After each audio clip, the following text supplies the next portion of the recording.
Bennett as always, and every episode we start off with, we're always still setting up. Alright, you're probably saying to yourself, Matt Bennett, what are you doing before this?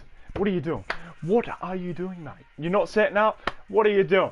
But I do apologise for last episode because it got cut off by the internet. The internet cut itself off, and that's where the episode ended. So, I hope we didn't miss anything, but I do apologise for the last episode. And I've just downloaded the 1.0.2, is it? 1.02 update. So we are getting set up here for WWE2K20 career mode / my player. I'm interested this year how it's all different. It's all different, and it's all new, and we're still getting our heads around it basically. And I'm loving it. I'm loving every moment. So I do apologise. I'm just still setting up here.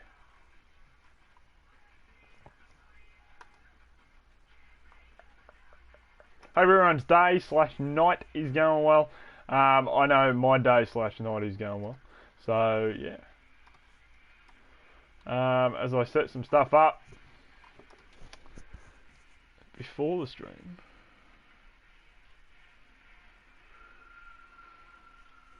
Just check if everything's alright, the audio quality and stuff like that before we start. What is it?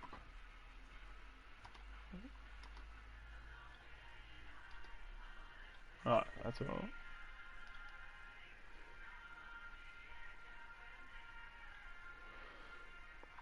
But yeah, I hope everyone is going well. I know I'm going well, but I hope you guys are going well. So I'll just be a couple seconds to set all this up, and we can get into game.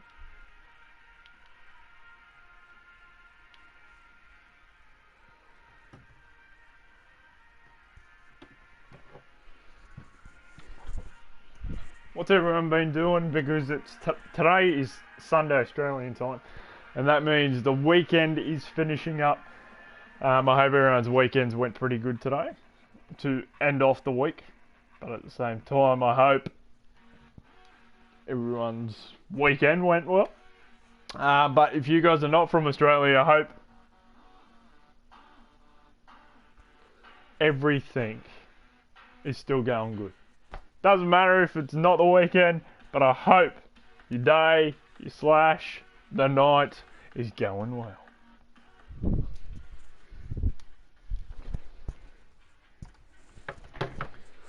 Almost done here setting up, so we can get back in the game in a couple seconds.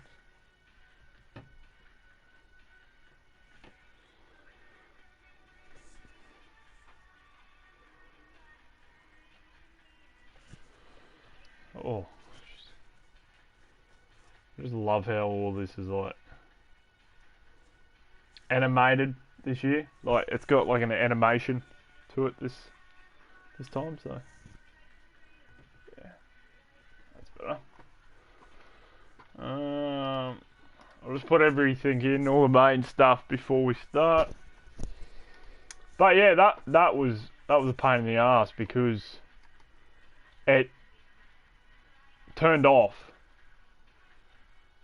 But the real reason why it turned off, because Mum turned it off because I was on it all day, and she doesn't like me being on the internet all day. What do you guys think in the comments? Should parents kind of step away from the kids and let them do their own thing, or should they, like, I know when they're younger they rely on heaps. They keep an eye out for everyone. But the question is, do parents kind of have that opportunity to kind of step back and be like, oh, I'll let them do their own thing? So I don't know.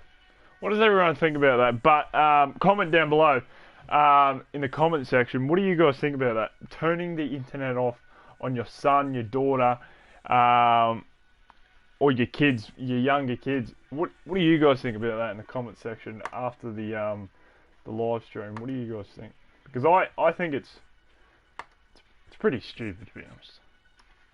Just putting it straight forward. So yeah, I'll just put all the main things in. Get rid of that. All the main links in the chat, as always.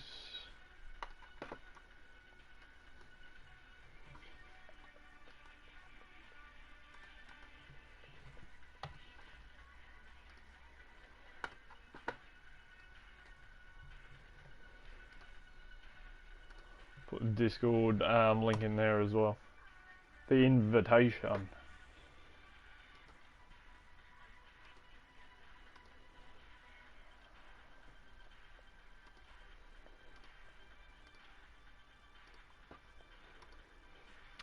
Also, before we start, I want to get through the patch notes because a lot of people might even ask before the like when they start. Oh, what were the patch notes? What were this? What was that? So I've got the patch notes right in front of me. The game, so WWE2K20 patch 1.02. The gameplay and controls, the graphic and clipping, hair physics, hit direction and aiming, interacting with tables, ladders, steel steps, and other objects. Referees' actions, I don't know what that would mean. On-screen button promotes. Character rapping or moving unnaturally, I do apologise, around the arena. Crashing and freezing, image downloading, entrance and attires, universe editing and saving, custom and created superstars and creation models. The next one is commentary. I was ready to say community. Commentary and sound effects. I want to get back to that in a sec. Online stability, matchmaking,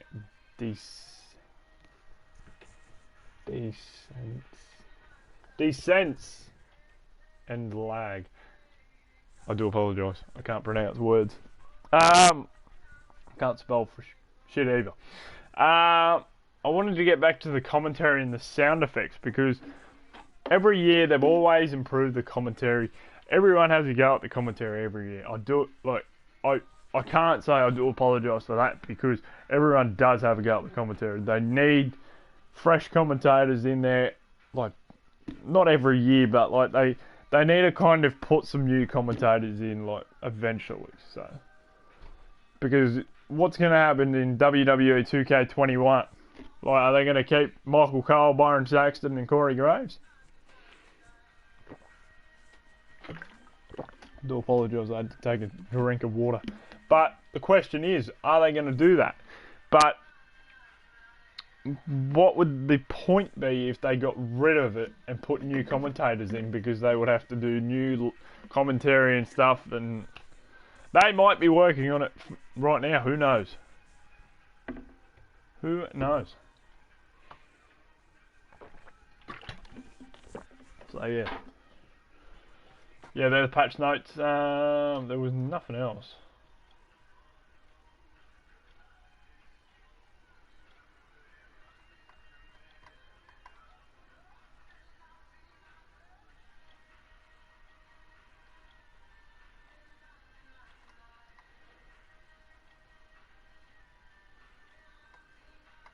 Yeah, there's nothing else.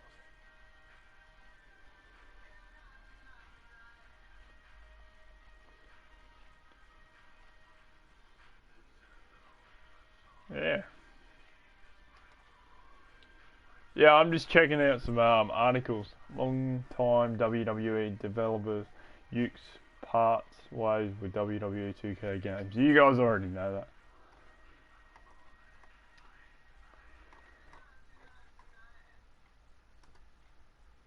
I don't know if WWE stuffed up with like letting Ukes go. We'll get into game, but I don't know if WWE stuffed up with letting Ukes go because they were a big part of the franchises going back to Raw versus SmackDown. That's how far I'm going back. And also you can go into here now if you ordered WWE Bump in the Night.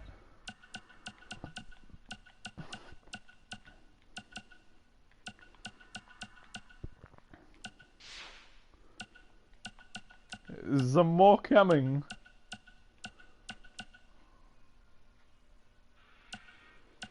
Oh, you get like the Bump of the Night, you get Survivor Series, Halloween Towers and stuff like that. That's pretty cool. That is pretty decent, to be honest. Like WWE2K Central, yeah. I don't know if we'll do the 4 horsewomen WWE2K. No. Are you sure you want to exit also? I don't know. I do apologise, but I don't know if we were gonna do a 4 horsewoman feature showcase on the channel. I'm not being sexist because I've been trying to put this out.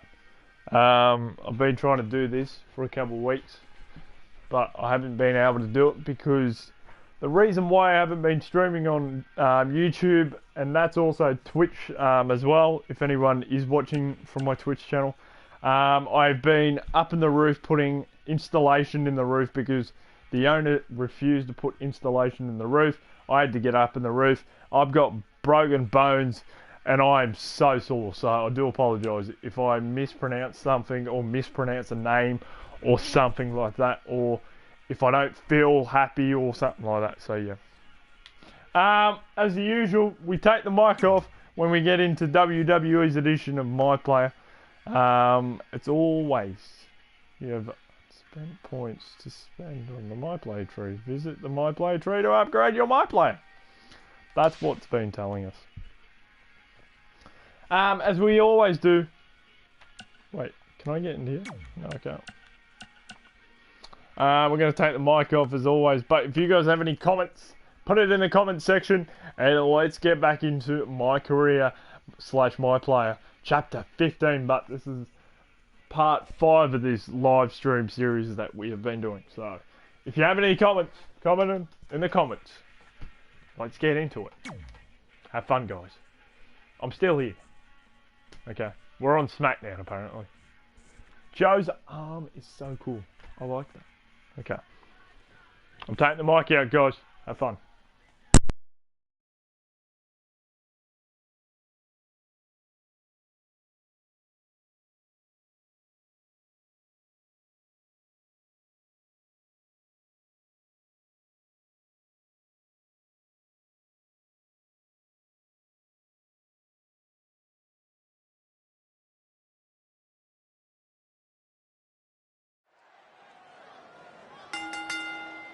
The following contest is scheduled for one fall and is for the World Heavyweight Championship.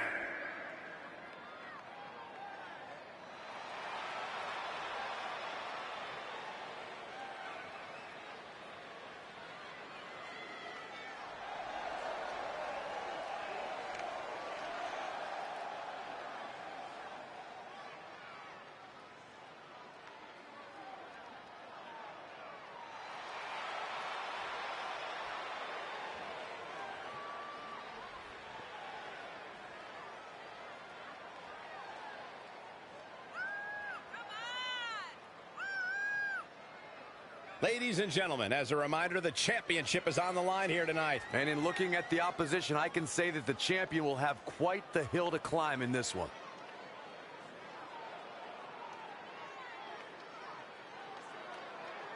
But Corey, is it a fair question whether or not he's ready for a match of this magnitude? Yeah, I think that's fair, Cole. Listen, anytime you head into a match as the underdog, especially a title match, there's going to be some doubt that creeps into your head. It's just human nature.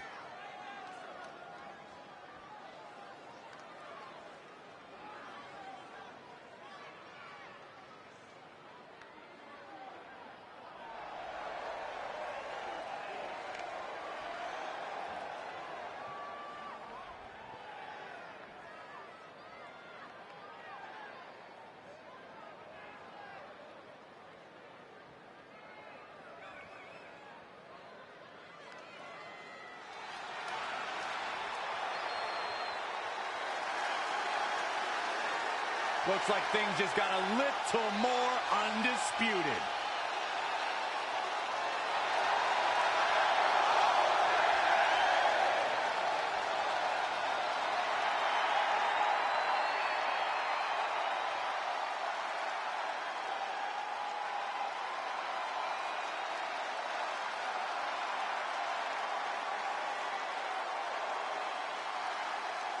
Carry on, gentlemen. Continue to preach the greatness of the Undisputed Era and Adam Cole. Well, listen, the truth is, Corey, when it was announced that Adam Cole was joining NXT, joining WWE, there was a lot of expectation bestowed upon what he might accomplish. In fact, WWE Hall of Famer Stone Cold Steve Austin has even had some very complimentary words to say about Adam Cole. But the thing about Adam Cole is that he has thus far lived up to those expectations. The leader of the Undisputed Era, baby. Cole, please, don't say baby. You haven't earned the right to say that. My last name's Cole. Yeah, not baby.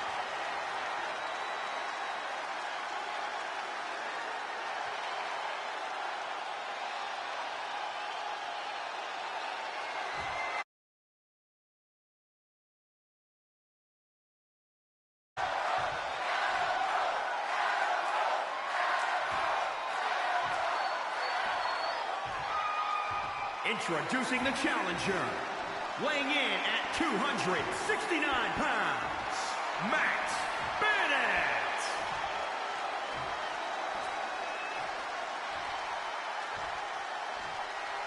And introducing the champion, from Panama City, Florida, weighing in at 210 pounds, he is the WWE Heavyweight Champion, Adam Cole.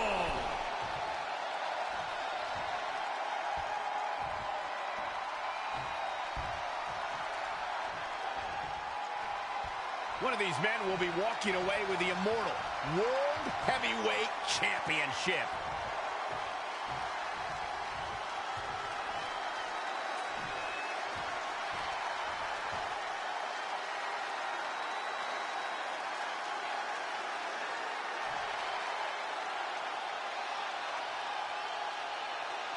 This is a huge opportunity tonight for Trey as he goes one-on-one with Adam Cole for the WWE Championship in a no disqualification match.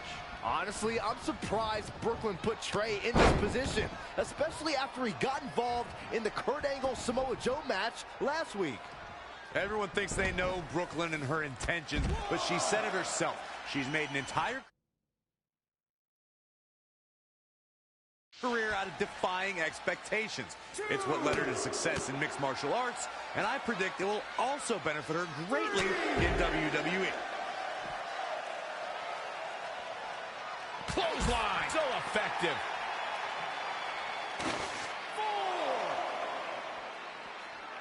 If you asked me at the beginning of the night, I'd tell you that there was no way this title reign was coming to an end. But now, I'm not so sure.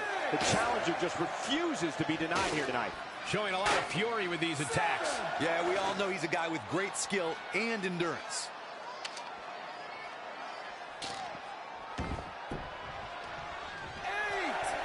Got to be careful not to get counted out here.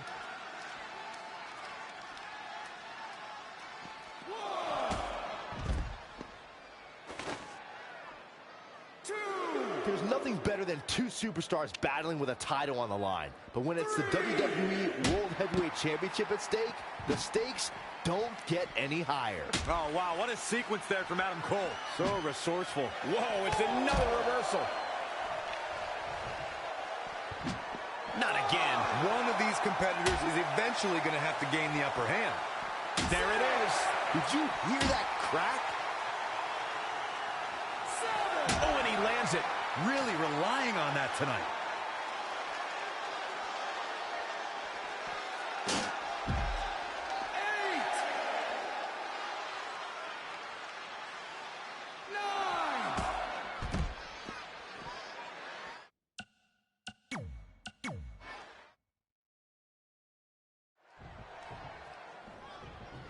This This is a huge opportunity tonight for Trey as he goes one-on-one with Adam Cole for the WWE Championship in a no disqualification match.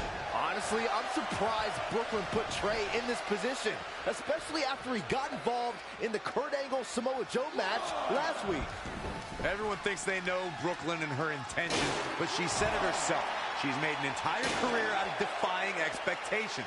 It's what led her to success in mixed martial arts, and I predict it will also benefit her greatly in WWE. Doing some more damage here. Michael, that is so dangerous. Oh, again! The champ getting put on the back foot here. He had to be prepared to take some damage tonight. He's certainly looking in command at the moment. Wow, he's doing serious work out there. 7. Bringing it back into the ring. 8. Pop.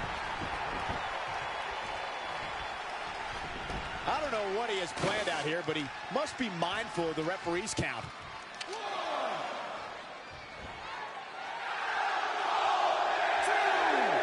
With the championship at stake, you know these superstars are going to give everything they can to win here tonight. Great evasion. Oh, wow, what a sequence there from Adam Cole. So resourceful. 3. And now that one's countered. That was impressive, Michael. Incredible. There was a lot of force behind that one.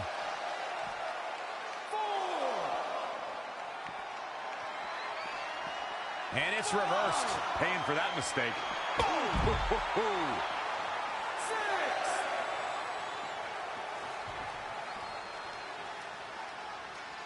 This is a big... Look at this. Oh, an elbow drop. Oh, it's a piercing elbow.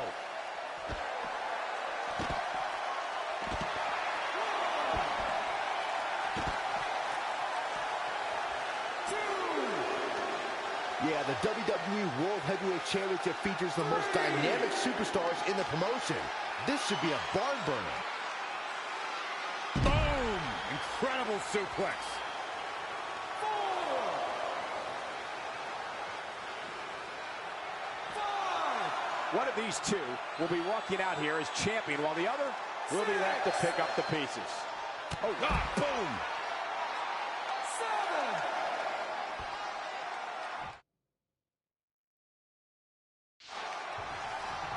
It's champion's advantage. The title cannot change hands by countout or disqualification. You can lose the match, but still keep the championship.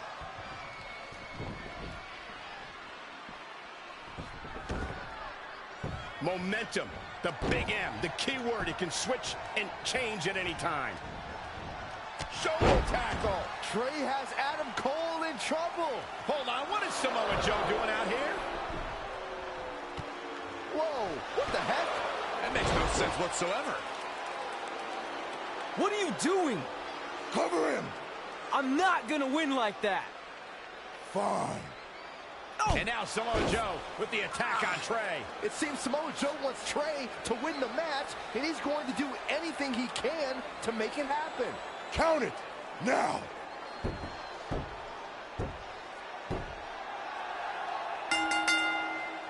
I'm not sure why Samoa Joe did what he did, but as a result, Trey is your new WWE Champion.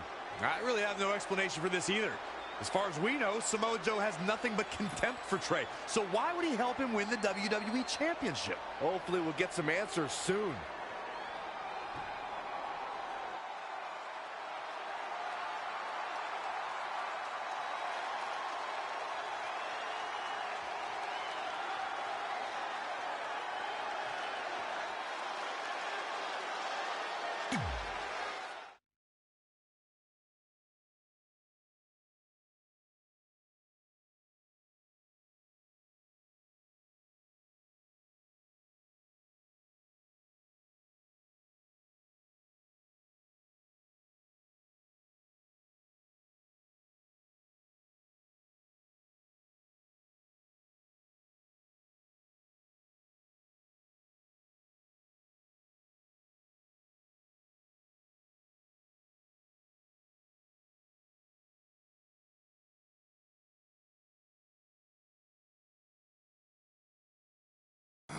Damn it!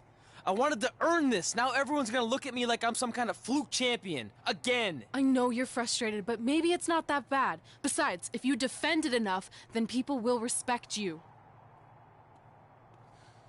7 years. 7 years ago, you took what was mine, and I never got to take it back. You know, a lot of significant life events can happen in that amount of time.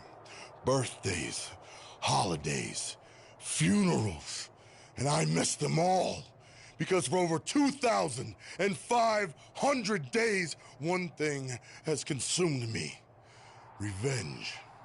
I even augmented my body to ensure that when the time came, there would be nothing that stopped me from destroying you. So now, we're so close. I helped you win this championship for one reason only: so I can finally take back what you took from me. But that doesn't even make sense. It's not the same title. Don't say that. It's the same. It's exactly the same. 7 years, and the surgery, and the pain, and I am going to take it back. Hey, you want to tell me what that was all about? I had nothing to do with it. You think I wanted to win the title like that? I don't think you give a damn as long as you're champion. I want my rematch. I promise I'll make this right. Okay, chump. Okay, Trey, how about we do that right now? No. Trey, let's go!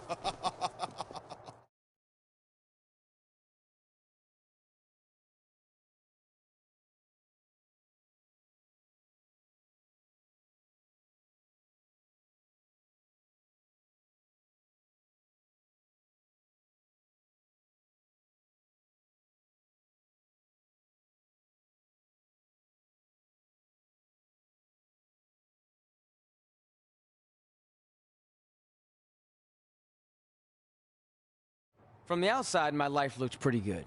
I was WWE champion, and I was about to team with none other than Ronda Rousey in the Mixed Match Challenge. The truth is, I couldn't enjoy any of that. I had a maniac breathing down my neck who'd spent 7 years planning my demise. But at least my title defense against Adam Cole would take place in a steel cage, so that psychopath couldn't interfere. Or so I thought.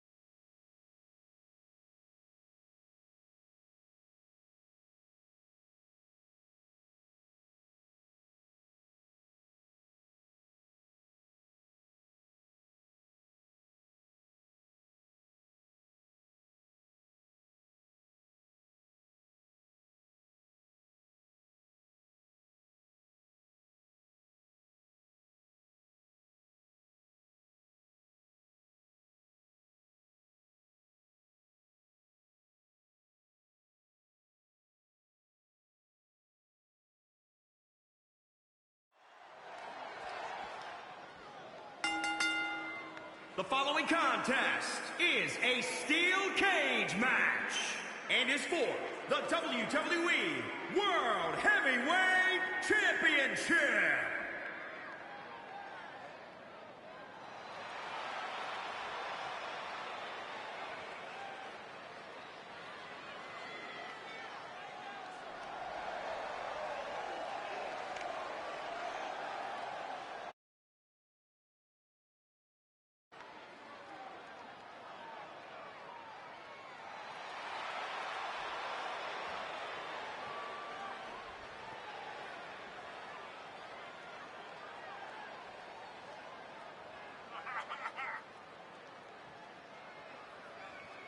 WWE World Heavyweight Championship is up for grabs here. And Byron, what do you expect to see here tonight? Well, I don't think I've ever seen the champ in better physical condition. That said, beating him here tonight might just be impossible.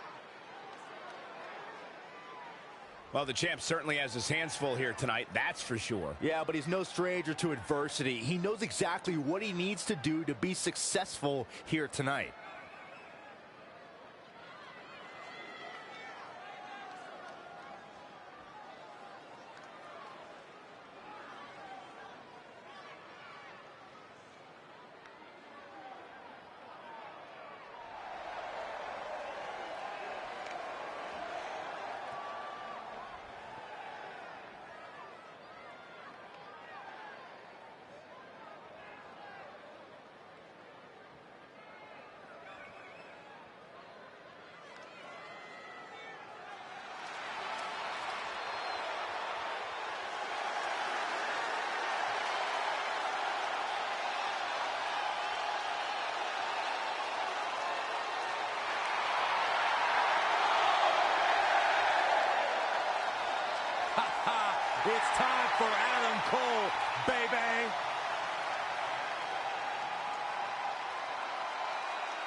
The leader of Undisputed Era.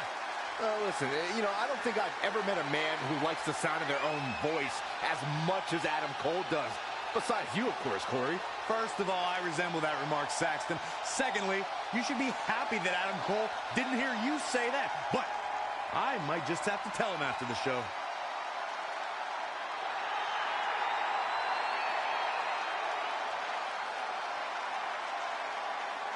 You're going to talk the talk, you got to walk the walk, and Adam Cole has done everything and then some. Steve Austin once described him as hellacious inside the ring and on the microphone.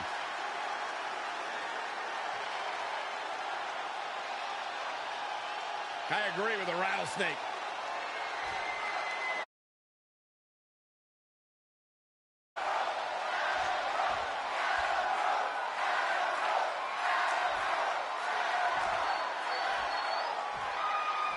Introducing the challenger from Panama City, Florida, weighing in at 210 pounds, Adam Cole.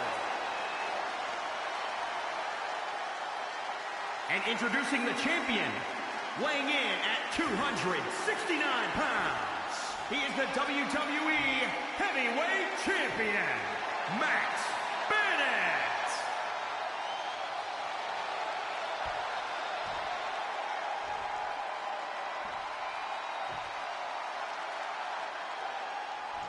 The big gold belt up for grabs here tonight.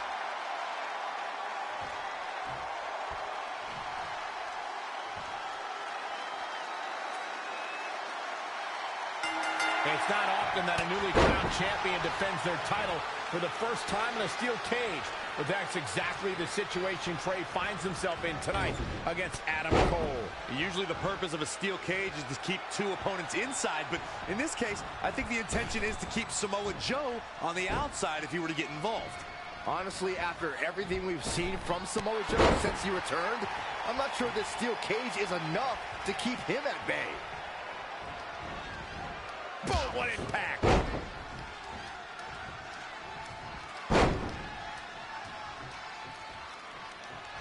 Oh, kick right to the gut. He's just dominating at this point. Yeah, no question. He's firing on all cylinders.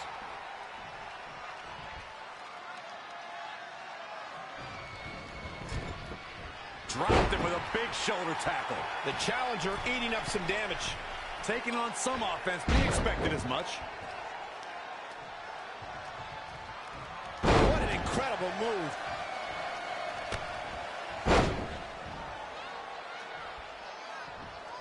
Oh, that was just malicious.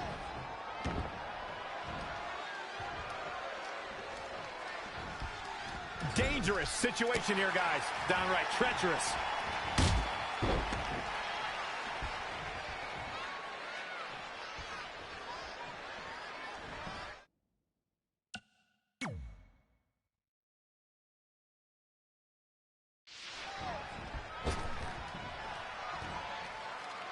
I like my crush inverted.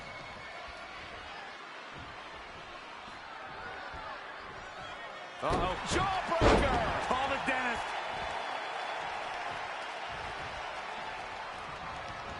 He might have been waiting on that one.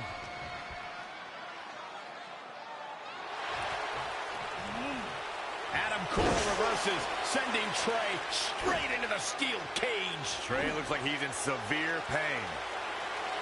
And right on cue, just as Adam Cole seems to have this match won, here comes Samoa Joe to try to stop him. Joe slams the cage door on Adam Cole. Joe is dead set on keeping the WWE Championship on Trey so he can take it from him after not getting his rematch 7 years ago. Trey with a drop kick into the cage, sending Samoa Joe crashing to the floor. Trey isn't going to sit back and let Joe help him. Well, it's admirable, I guess, but I think he should take the help. It appears Red is out here to help get rid of Samoa Joe so Trey can show he can do this by himself. Don't feed into his ego, Red. If you were a real friend, you'd let him have any help he could get.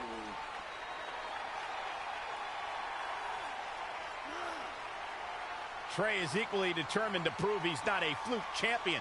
He wants to win this match on his own. had it scouted.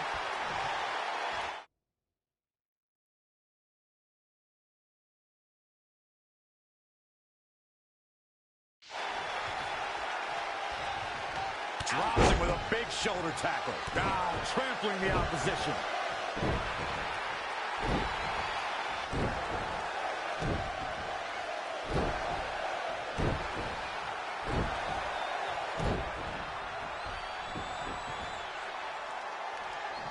Two superstars, and they both want one thing, the WWE World Heavyweight title. One of the biggest jewels in the WWE jewelry box.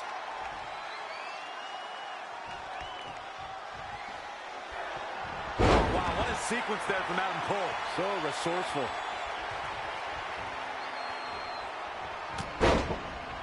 He just cannot be caught. He is efficient and dangerous with his offense thus far.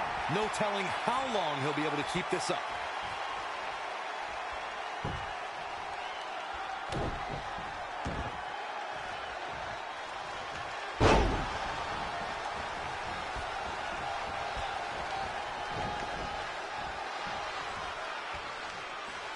Oh, Corey, he unloaded there. Caught him with a big boot. On the mark.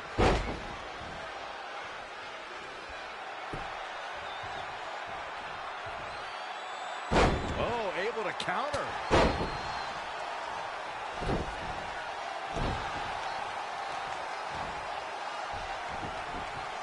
Folks, the title is on the line in this one, and I can't remember a more highly anticipated title defense.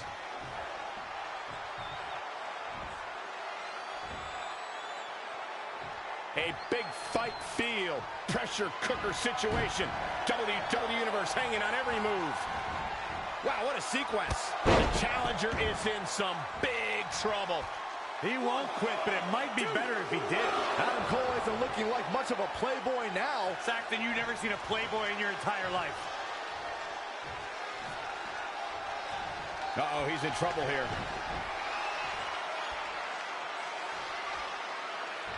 Just a step quicker.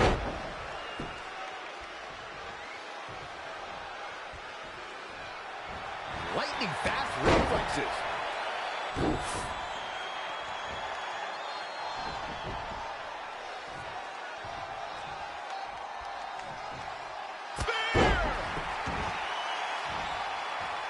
And shoulders are down. There's two.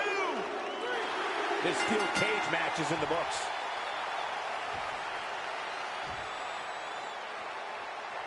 Here is your winner, and still the WWE World Heavyweight Champion, Matt Bennett. And the celebration's underway. I'll tell you, Adam Cole's never going to be an industry ruler with losses like this. Thanks for tuning in for this championship match, and what an amazing match it was.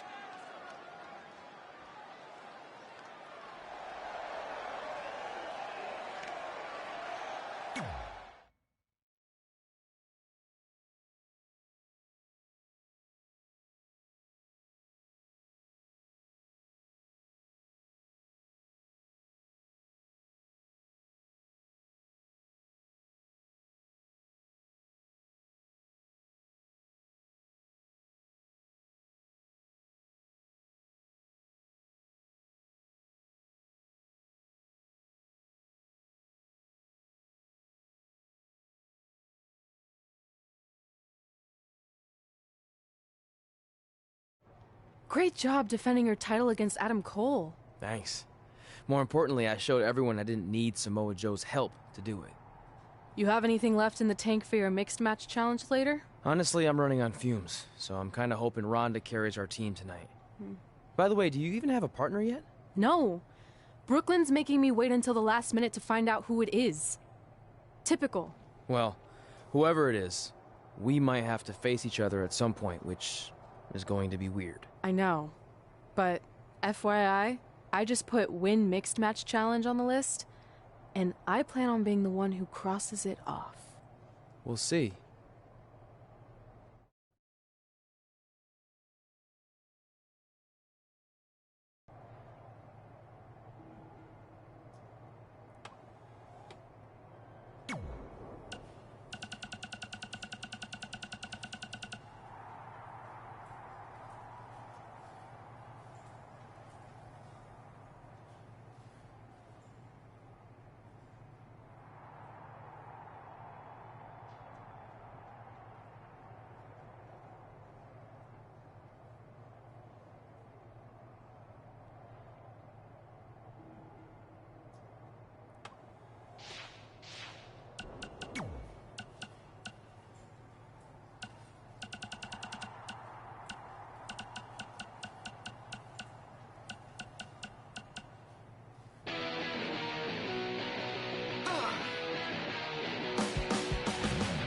Welcome to another edition of Women Who Fight, where we cover everything from the world of women's professional wrestling and mixed martial arts. As always, I'm your host, Robin Ray, along with my good friend and MMA junkie, Kit Lasco. Do you have to say junkie? It sounds like I need to attend a meeting. Oh, come on, it's just a figure of speech. Okay, so figure out something else to say. Okay, fine. Well, I was going to discuss the huge announcement of the new SmackDown Live Women's Championship by GM Daniel Bryan, but since it seems like you're all fired up today, let's start with some MMA talk. What do you got? How about MMA aficionado? Or pundit? That sounds fancy. I'd prefer not to spend any more time on your show intro. Okay, whatever. What I'd like to pundit on is MMA phenom, the American hero, Brooklyn Von Braun, who just dominated her most recent fight to advance her record to 5-0. Ooh, American hero, huh? Well, I guess she thinks pretty highly of herself. Well, she's certainly confident, yeah. But the thing is, she can back it up. Okay. You remember, I mentioned her last year when she first debuted, and I'm calling it again now. She is going to be a megastar in MMA. Well, speaking of megastars, let's talk about my prediction on who will win the six-pack challenge to be crowned the first ever SmackDown Live Women's Champion. I'm going with Becky Lynch. I feel like she's ready to become the cornerstone of SmackDown Live and maybe even WWE. Look, I appreciate your enthusiasm and also all the progress that the women have made, but cornerstone of WWE? I hope I'm wrong, but I just don't see that happening. Well, I have a good feeling about this, even though I'm not a pundit. No, you're not.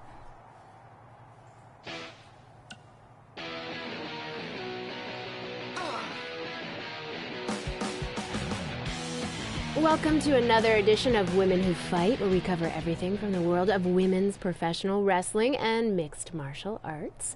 As always, I'm your host, Robin Ray, along with my good friend and MMA pundit, Kit Lasco.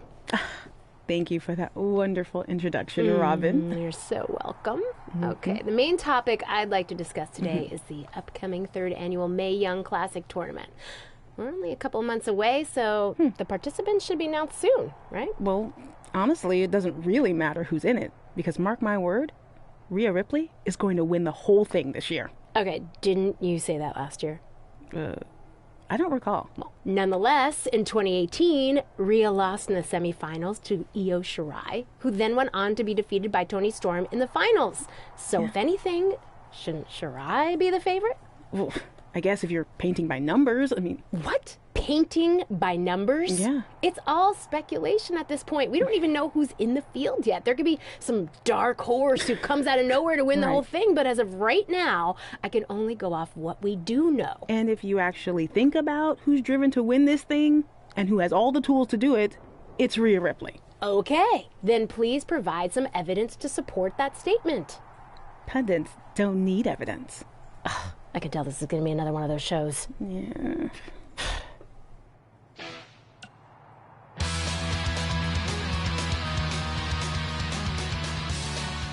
Welcome back to the inaugural episode of The Buzz and Cole Show. I am one of your hosts, WWE superstar Buzz, and I believe we have my co-host on the line now.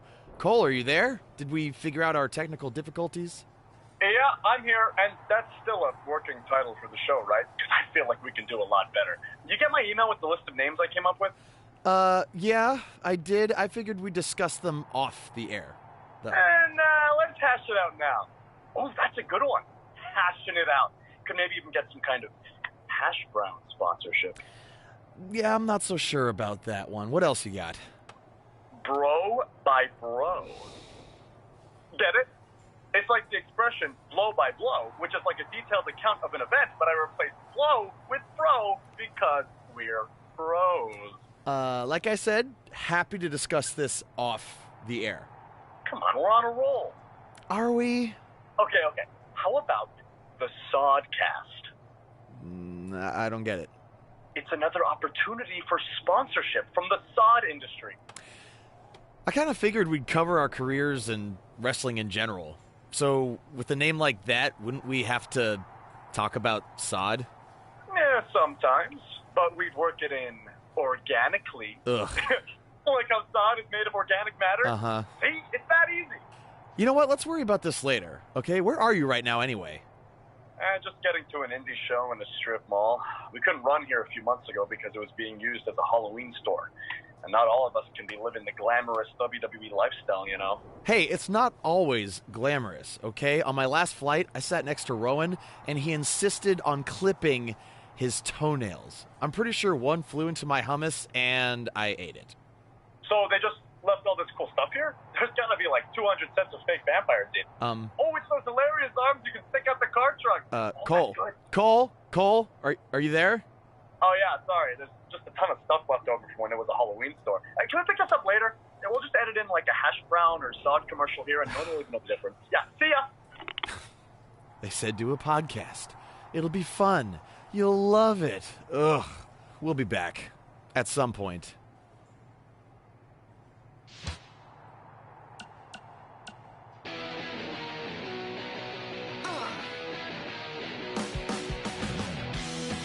Welcome back to a special live edition of Women Who Fight, recapping everything we just saw at Evolution, where Red completed her improbable run by defeating Rhea Ripley to win the Mae Young Classic.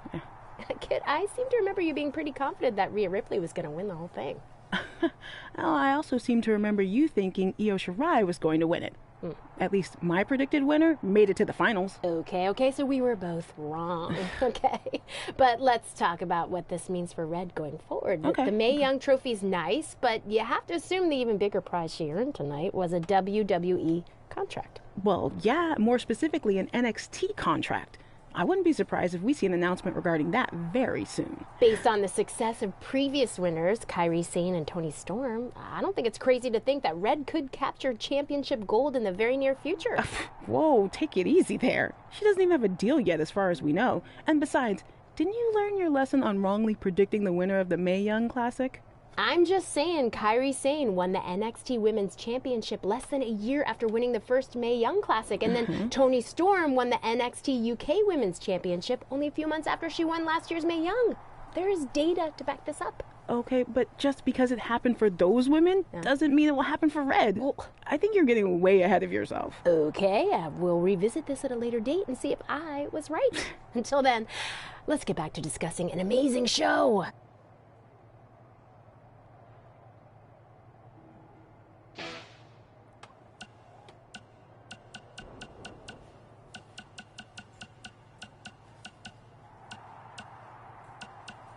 Coleman, did you happen to catch NXT last week? I never miss it. I like to watch and say, yep, better than that guy. Oof, better than that loser. Way better than that turkey. Sounds like a fun way to watch the show. It is. But there is one guy there who is pretty awesome. I can't remember his name, though. Rhymes with Fanny. Looks like he's about 17. Oh, you mean Manny? No, but that's close. Maybe it was Nanny or Granny? Nah, it'll come to me. Anyway, I wanted to ask what you thought about Trey hijacking the show and calling out Velveteen Dream. Kind of reminded me of when we invaded NXT a couple years back. Yeah, but when we did it, we had super cool costumes from my Uncle Don's costume shop in Syracuse, New York. You're welcome, Uncle Don. Well, our little stunt in NXT kind of backfired with Triple H and Baron. But so far, it looks like it's working out for Trey because he ended up getting Velveteen to be his partner for the Dusty Classic. Cranny! That's it! That's definitely not it. Your thoughts on Trey? He's a loudmouth, and all he cares about is his look and doing whatever he can to entertain the crowd. Hey, how about you focus on winning a match, you turkey? Okay, I feel like you're trying to make turkey into a thing, but it's not really happening. That's exactly what a turkey would say. Ugh.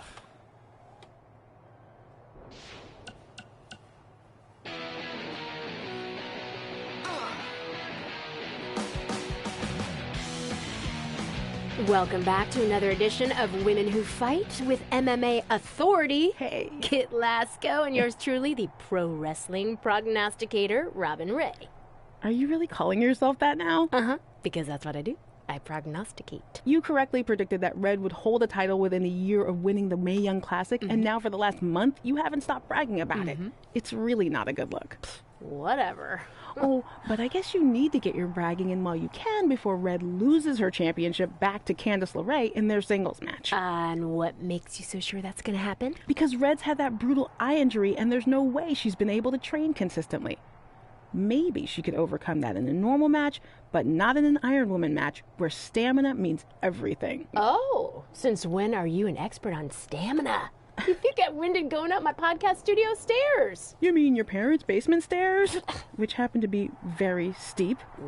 And I'm an expert because I cover MMA, okay? So I know a lot more than you do about how a fighter's cardio and training can affect the outcome of the fight. Fine, fair enough. And speaking of MMA, I have to mention the article you just wrote about how MMA star Brooklyn Von Braun and Red actually went to high school together. That is such a crazy story. Dude, I know. Yeah, Brooklyn only had limited time to talk to me because of her busy schedule, but she had some very interesting things to say about Red and her friend Trey.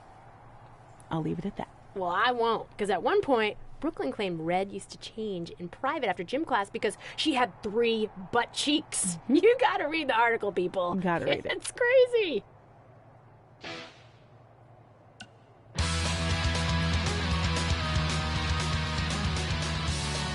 Welcome back to the Buzz and Cole Show, and we are talking... Working title.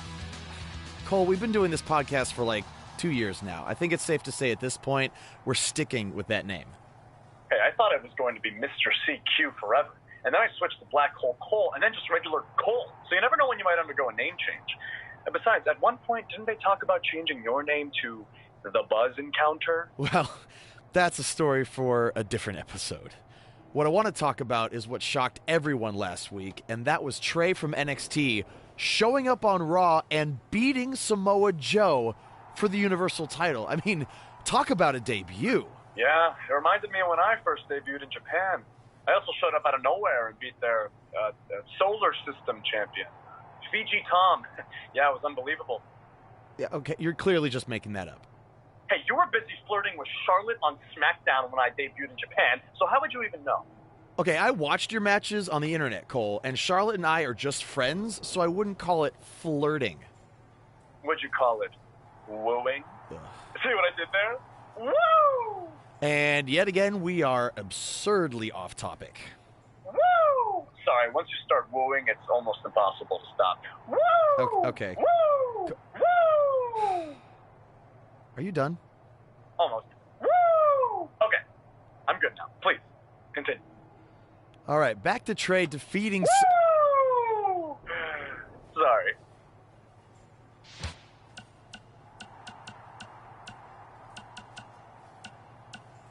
We have a few minutes to fill, so can we finally talk about Brooklyn Von Braun's latest movie release? Sure, I guess. I'll let you go first. What'd you think? You didn't watch it, did you? No, I totally did.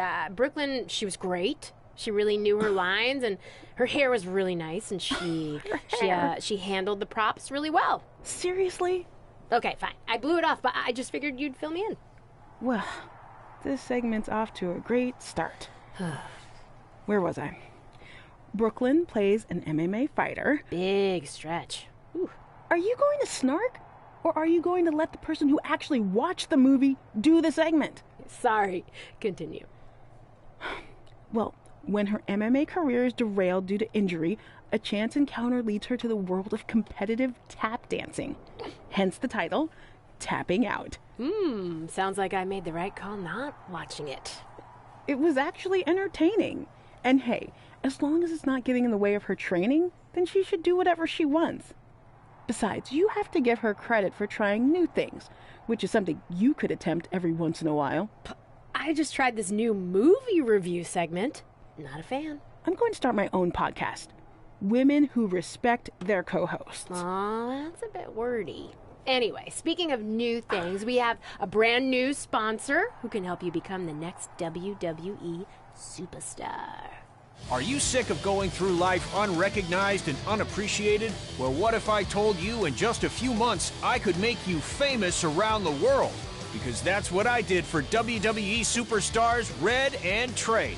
With my help and a sizable but fair tuition, they went from losers to bruisers. So if you want to get on the fast track to WWE success, there's only one place to do it: Riley Flash's Wrestling Academy. Fame and fortune is only one call away. So give me a ring, and I'll see you in the ring. Red and Trey did not authorize this message, and WWE success is highly unlikely. Are you sick of going through life unrecognized and unappreciated? Well, what if I told you in just a few months I could make you famous around the world? Because that's what I did for WWE superstars Red and Trey. With my help and a sizable but fair tuition, they went from losers to bruisers. So if you want to get on the fast track to WWE success, there's only one place to do it: Riley Flash's Wrestling Academy. Fame and fortune is only one call away. So give me a ring, and I'll see you in the ring. Red and Trey did not authorize this message, and WWE success is highly unlikely. And we're back after that word from our new sponsor, Riley Flash's Wrestling Academy. I still think we would have gotten way more ad money out of the sod industry. I guess the grass is always greener on the other side. Damn it! See how easy it would have been to segue into their commercials? Well, speaking of segues, let's not so smoothly segue into talking about The Miz and Trey battling over the lead role in Rank and File 4. Who are you pulling for in this one, Cole? Miz all the way. It's insane that he even has to fight for the role at SummerSlam. In fact, if he somehow loses to Trey, I'm going to protest the movie by purchasing tickets to all the screenings in my area so no one can go see it. We'll see how those Hollywood bigwigs like that. Wait, if you bought tickets to all the screenings, wouldn't the movie still make money? Hey, do you want to poke holes in my plan, or do you want to be on the forefront of social justice? Well, I'm actually hoping Trey wins, so yeah, I think I'm out on this one, buddy. Fine. Be on the wrong side of history. Ooh, what if I hired a bunch of people to wait in line at the theater, so when moviegoers walk up, they decide to see a different movie because no one wants to wait in a long line? Poke a hole in that. Well, usually when you see a line for something, it means it's pretty good. So that actually might cause more people to want to see the movie. Christ! There's no way around this. Miz has to win.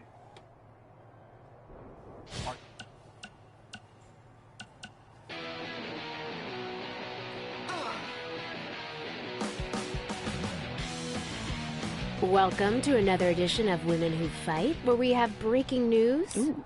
The new team of Red and Mickie James will get a tag team championship opportunity at Super Showdown. You neglected to mention it will be an Australian rules tag match in front of the Iconics' home crowd. I think all of that adds up to this being Mickie James's final match. You know, as our resident WWE expert, I have to mention that Ric Flair faced a similar career-ending stipulation years ago, and he went on to win quite a few matches before Shawn Michaels eventually retired him at WrestleMania. I think this situation could motivate Mickie James to go on a similar winning streak. Ric Flair and Mickie James are two completely different people in two completely different eras. Besides, Flair was competing in singles matches, not as part of a team, which means Mickey's career is not only in her own hands, but also Red's. That's a lot of pressure. Well, if anyone can handle that kind of pressure, it's Red. She's been a champion everywhere she's gone, and her win-loss record is one of the best we've ever seen. Not to mention, Mickie James is a hero of hers. I mean, the last thing Red wants to do is let her down. But that win-loss record you mentioned is from singles matches. Red's never been part of a team. Meanwhile, the Iconics have been teaming for years. They grew up together. Okay. Can we at least agree that it was a good thing that Red and Mickie interrupted the Iconics' rules of cricket? Well, I don't know. I mean, I was kind of interested to learn more about it. Seems like a cool sport. Seriously? You know, maybe we should start talking about cricket on the show. Would probably get about as much time as MMA does. Here we go again. All right, fine. I'll wrap this up by saying I firmly believe we'll see new tag team champions coming out of Super Showdown, and more importantly, Mickie James will go on to fight another day. Sorry, can you read all that? I was reading about cricket. Really? Mm-hmm.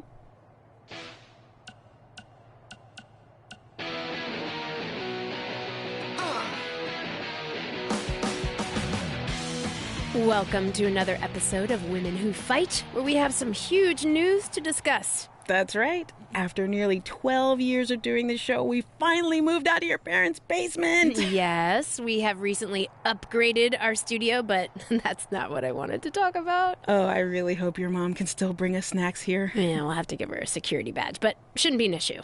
That's right, people. We're security badge big now. Okay, all that aside, what I wanted to discuss is the huge development that MMA star, actress, and international recording artist Brooklyn Von Braun is the new GM of SmackDown Live, she called it. It really has been an insane week as our worlds of MMA and WWE are intersecting like we could have never imagined. Yeah, and I don't think Red and Trey ever imagined this could happen either. I mean, we've documented their history with Brooklyn. This can't be good for them, right? I'd like to give Brooklyn the benefit of the doubt, but her first order of business as GM was putting Red's title on the line in a best-of-5 series against Becky Lynch and her Savages. Yeah, give her credit for making an impact, I guess, but she put Red in a very tough spot. Yeah. But I want to look at the bigger picture. You've been covering Brooklyn since way before anyone in the mainstream knew about her. Do you think this could ever lead to her competing in a WWE ring? When it comes to WWE and Brooklyn, you never say never. I mean, given some of the things she said in the past, I never thought she'd even attend a WWE event, let alone become GM. But if I had to guess, I think she's just doing this to get under Red and Trey's skin. Well, we'll have to wait and see how that transpires. But first, we have the best-of-5 series coming up. We'll break down the matchups after this. Hey, call your mom to see if she can come down here. I'm craving her butterscotch cookies.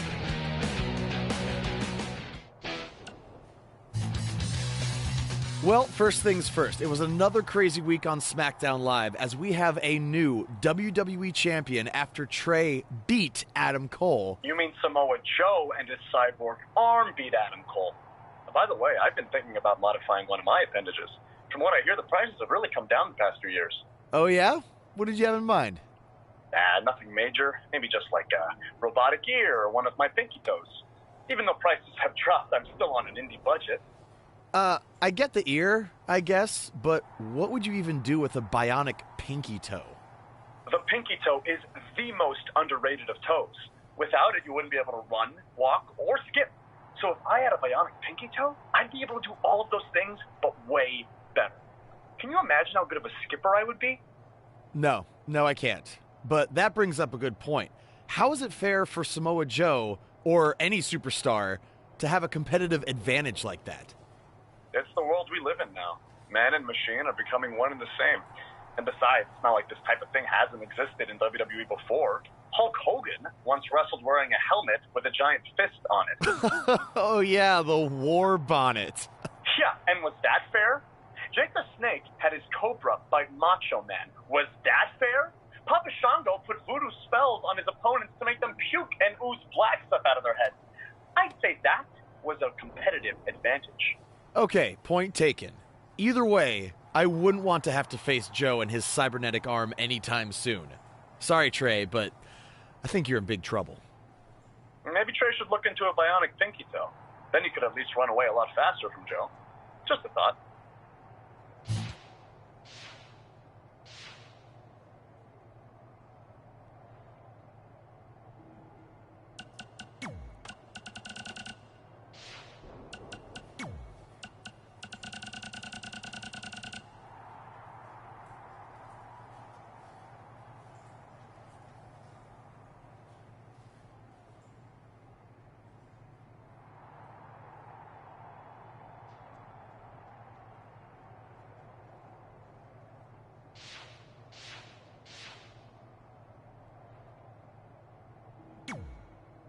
I hope you're feeling all right after that steel cage match. Look, if you're worried about our match later, I'll be fine. Turns out I actually performed better with possibly cracked ribs. Just remember, the winning Mixed Match Challenge team gets $500,000 to donate to whatever charity they want. I don't want to miss out on that because you've got your hands full with other things. My hands aren't full at all. Look, completely empty. I even had time to think of an awesome team name. Team Rowdy Trey. You clearly just thought of that, so I think that proves my point about you being distracted. No, that took weeks of brainstorming. I swear, I even had a think tank put their heads together on it. Whatever, just make sure you bring your A game later.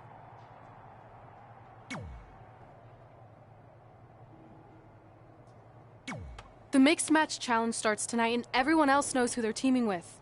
So when are you gonna tell me who my partner is on my way to the ring? Oh, did I forget to assign you a partner? Must have slipped my mind. Yeah, I'm sure. To make it up to you, I'll let you choose your teammate.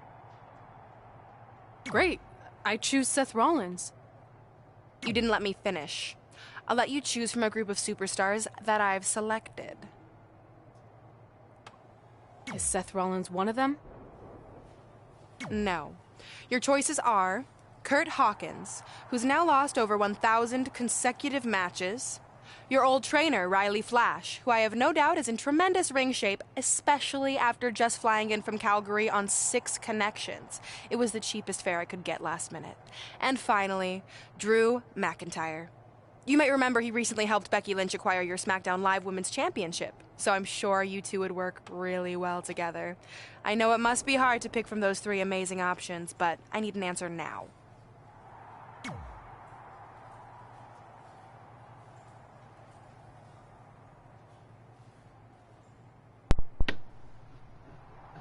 Hey chat, we just finished the podcast. What?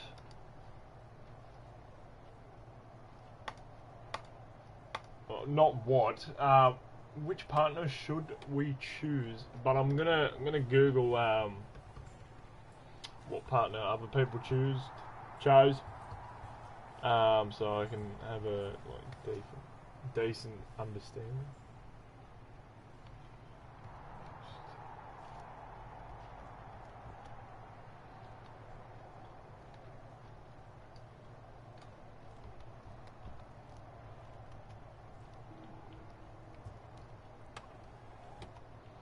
Let's have a look.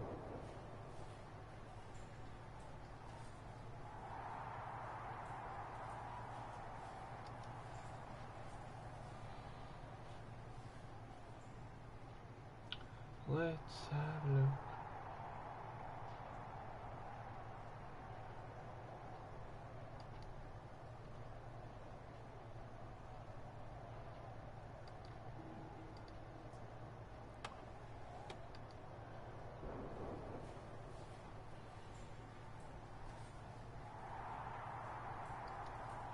So this person chose Riley Flash.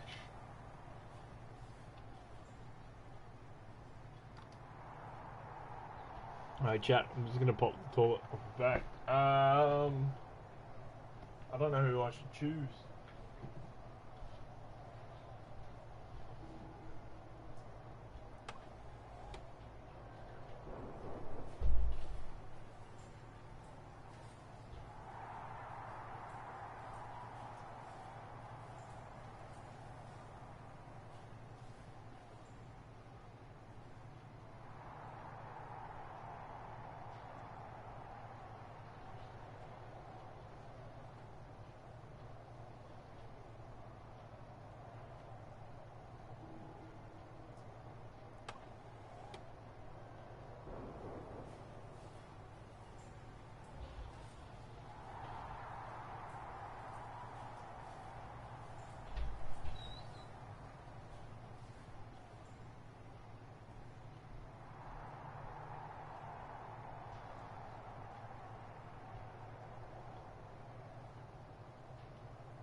Chat, I am going to choose Kurt Hawkins. No, I'm joking. I'm going to choose Riley Flash. No. I thought about Riley Flash because my superstar, Matt Bennett, got defeated by Riley Flash in his first ever WWE, first ever wrestling match ever. But I'm thinking Drew McIntyre because we've got the power and strength in a McIntyre. So I'm going to go with Drew for this one. See, when you're willing to put your gas station toilet seat of an attitude aside, we can work together after all.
The following contest is scheduled for one fall.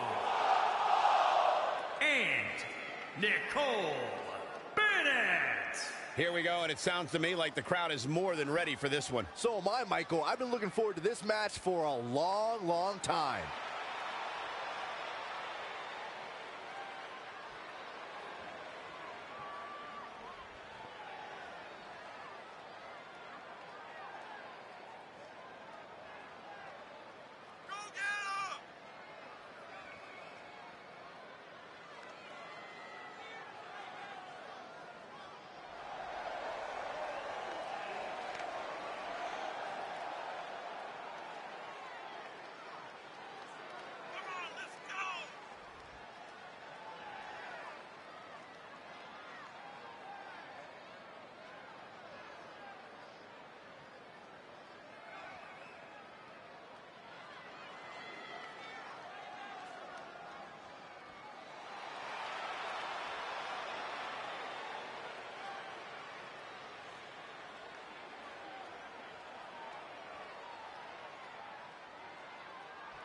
And she's obviously proud of what she's been able to accomplish over the course of her career, as well she should be. I can respect that, Michael. She clearly has worked hard to get where she is, but she also has to remember that she has a long way to go.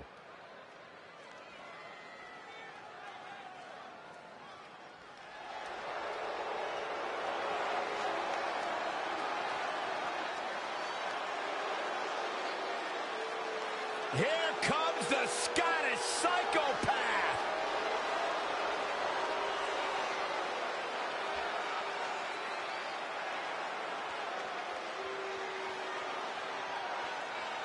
And from Ayr, Scotland, weighing in at 254 pounds, Drew McIntyre. This match is going to be a display of Drew's brutality. That seems to be the story for all of Drew's matches. That's just the Scottish Psychopath's true nature, Cole. A tiger can't change his stripes. Has the tiger tried therapy?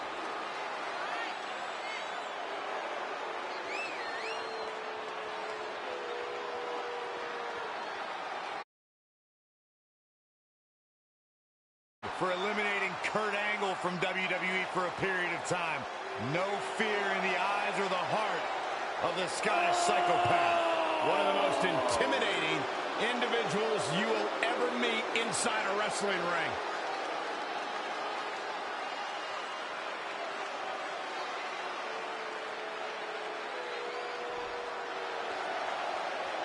Mella is money! And from Staten Island, New York, Carmella! Byron, are you ready to admit the truth yet?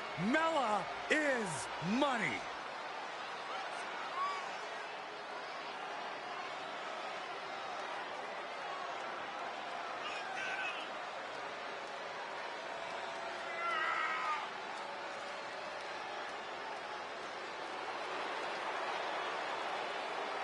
Carmella, unbelievable career thus far in WWE, and the sky's the limit for this young lady. What are you guys, both on the bandwagon or something? I started the bandwagon.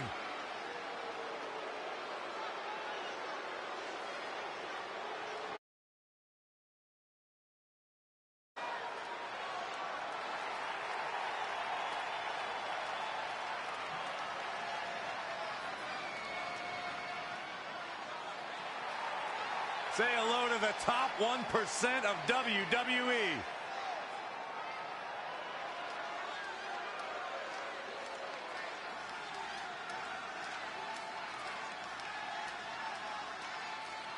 And weighing in at 231 pounds, EC3.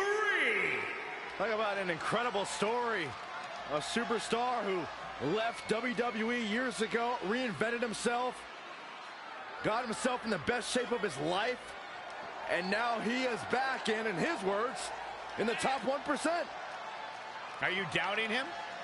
I'm just repeating what he says. Corey, you got to realize Byron spent most of his life in the bottom 99. That's not true.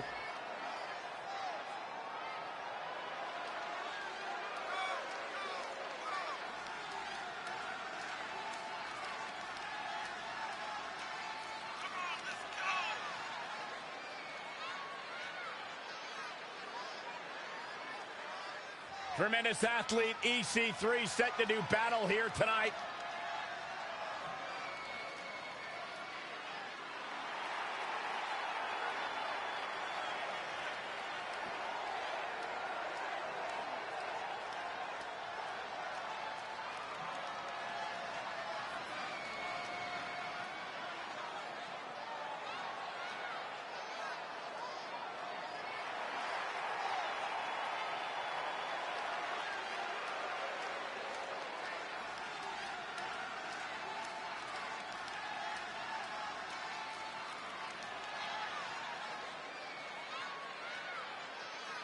As the Mixed Match Challenge kicks off, most teams have had weeks to prepare. However, due to Brooklyn Von Braun dragging her feet, Red's team formed just minutes ago. This has to be a major disadvantage. I agree.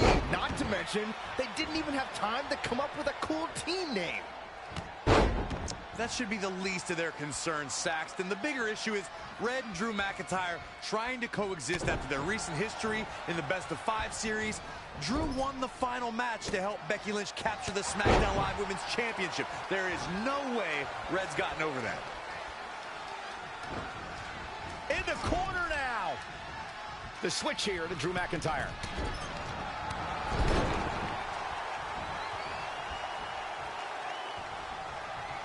One thing nobody could ever take away from Carmella is that she will forever be known as the first ever female to win a Money in the Bank ladder match. She's definitely etched her name in the history books, but Michael, let's not forget that her victory didn't come without its fair share of controversy. Boom!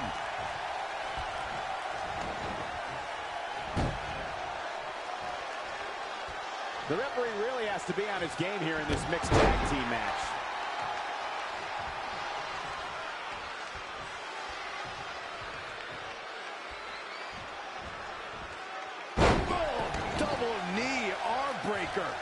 Really just laying it in. He's getting a little battered now. McIntyre's brutal attacks are truly next level. He's definitely dialed it up at the right time.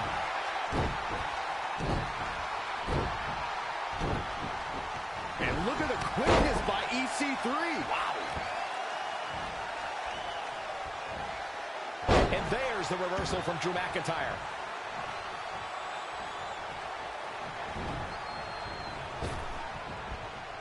Dropped him with a big shoulder tackle.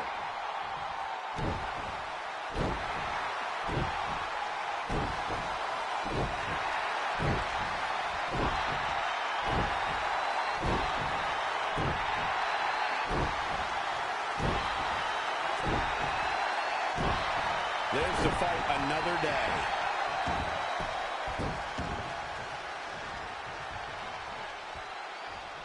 Oh, and it's McIntyre turning the tables. Oh, again! Just launched.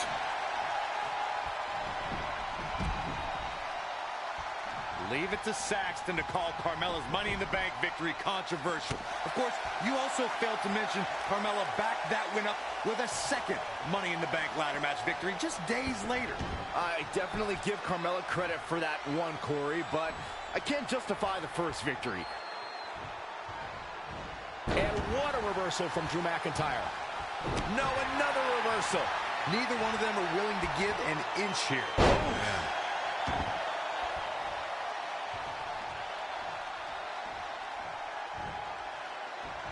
Reverses. Can he make him pay? Oh, man, low clothesline.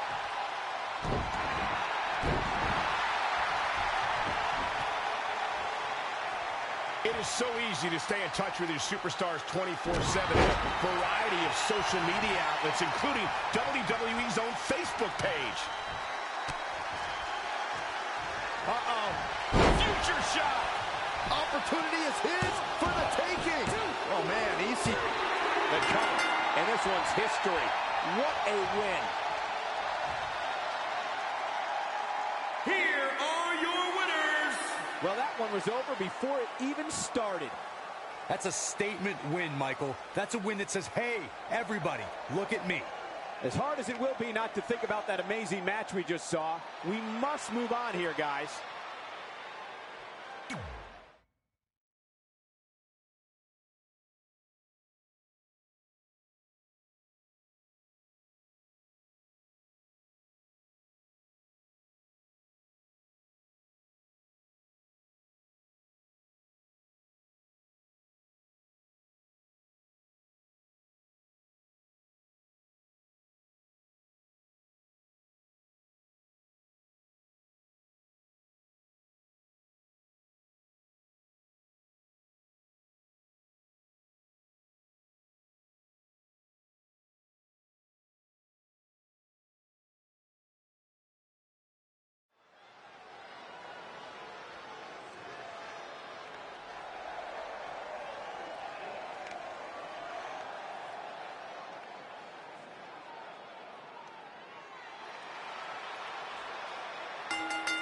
The following contest is scheduled for one fall.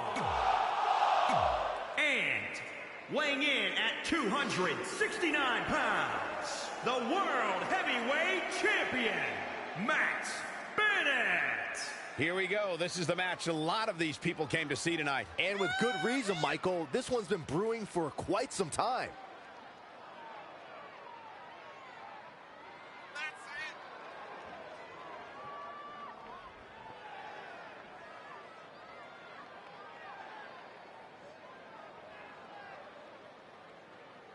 I have to say the level of pride he has in his game is truly impressive, guys. Yeah, he's about as proud as a peacock, Michael. And you know what? He has every right to be.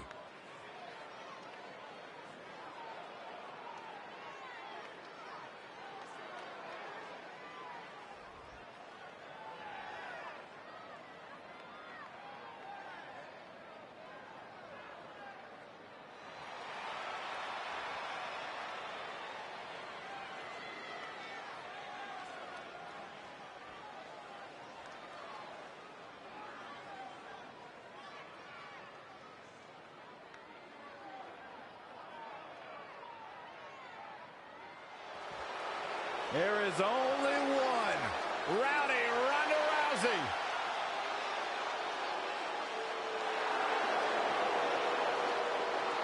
And from Venice Beach, California, the baddest woman on the planet, Rowdy Ronda Rousey. What a meteoric rise it has been for Ronda Rousey in WWE ever since she debuted at WrestleMania 34 as the tag team partner with Kurt Angle.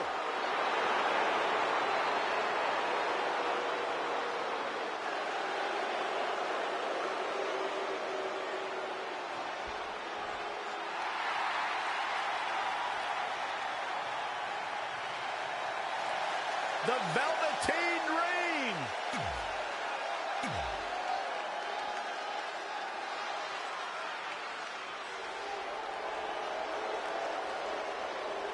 We're about to find out exactly why she is the EST.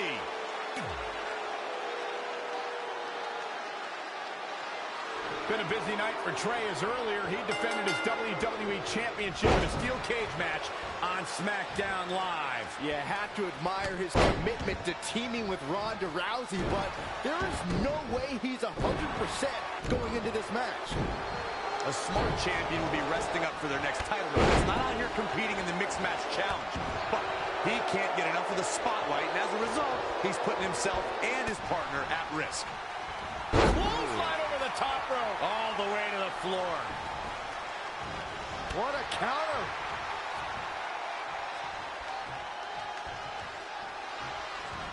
Clothesline. Oh, that'll leave a mark. Tagged in. The world got to see Ronda Rousey make her in-ring debut at WrestleMania 34, but that wasn't the first time she was in a WWE ring. That would be when she confronted Triple H and Stephanie McMahon at WrestleMania 31. Boom, right in the button. Producing a trampling. Ronda Rousey's got that look in her eye. She's able to turn it on at will. And no luck against Bianca Belair there. In off the tag. Byron brings back to Ronda Rousey's appearance at WrestleMania 31. That night, after Triple H gloated about his win over Sting and Stephanie claimed all of the WWE success that night, The Rock and Ronda Rousey confronted them to argue otherwise. And they were wrong, Cole. The Rock was not scheduled to perform at WrestleMania, and Rousey was a fan at ringside. Security should have ejected both of those hooligans for invading Triple H and Stephanie's ring.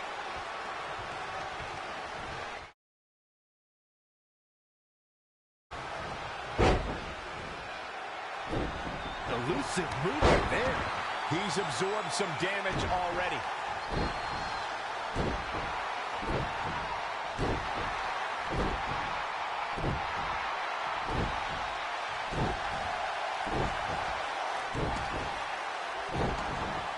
Wanted a little breather, I guess. Big clothesline.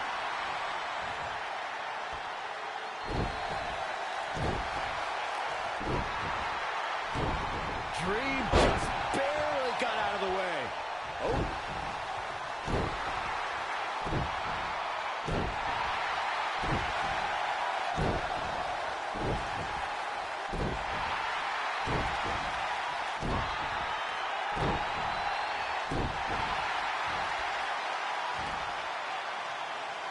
Very competitive tag team match.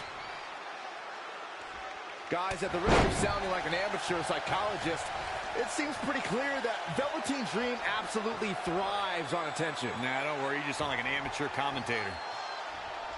Oh, and a spear! He's absorbing some tough hits now.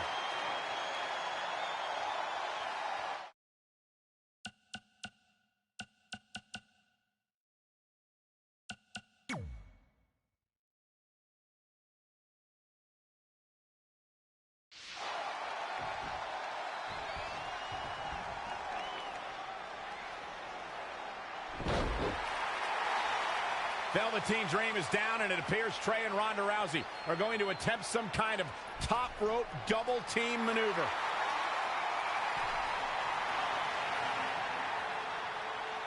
Ronda launches Trey into a somersault senton splash. Yeah, it looked like Ronda might have tweaked something, maybe her ankle?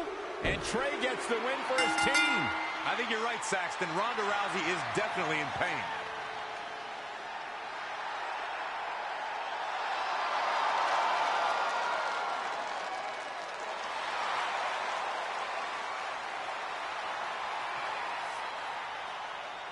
You okay? No, I can't put weight on it. Ugh, I'm sorry. It's my fault. This appears to be a very costly victory for Team Rowdy Trey. This is on our WWE champion. He was banged up from the cage match, and that caused the timing to be off when Ronda launched him into that senton splash. So now they're both hurt. I hope it was worth it for Trey.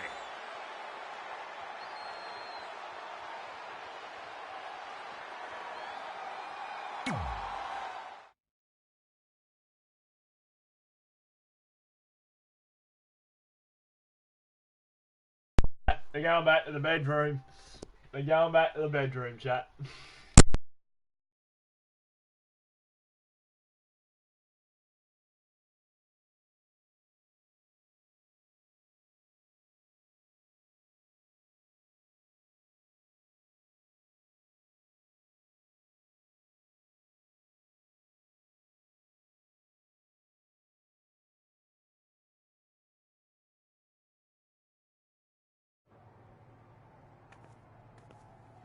Well, you really blew it this time.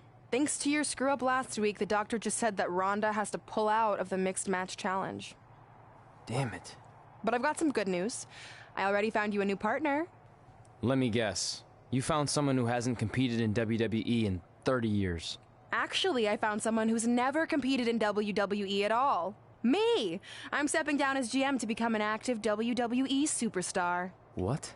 I've been thinking about making the move to in-ring competitor for a while now, and this seemed like the perfect opportunity, especially with a chance to win money for charity. I just love giving back to the community whenever I can.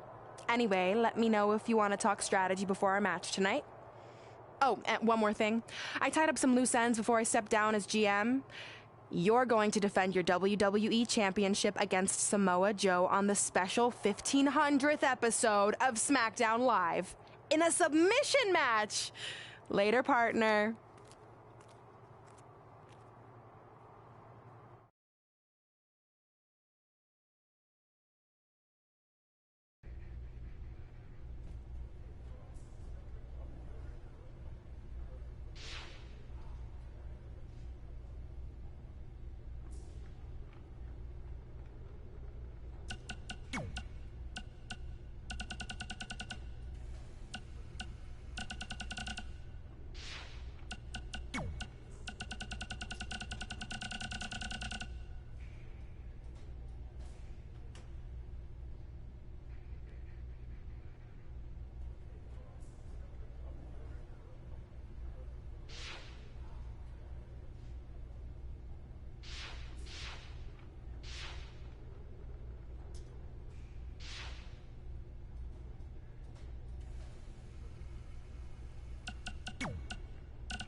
I can't believe Brooklyn's a WWE superstar now. I can't believe I have to be her partner. It's good she no longer has any authority, but it feels like she's even more ingrained in our lives. At least it's now legal for you to punch her in the face. Again, I have to be her partner. It can't be much worse than teaming with Drew McIntyre. It makes my skin crawl every time I have to tag him. But you chose to team with McIntyre. I didn't have any say in this. It wasn't like I had a ton of good options. Look, all that aside, I just have a feeling this isn't going to end well for anyone. Well, at least I can still make the best of a bad situation and win some money for charity. Even though I can't stand my partner, I still plan on winning the Mixed Match Challenge. Same here, on both accounts.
The following contest is scheduled for one fall.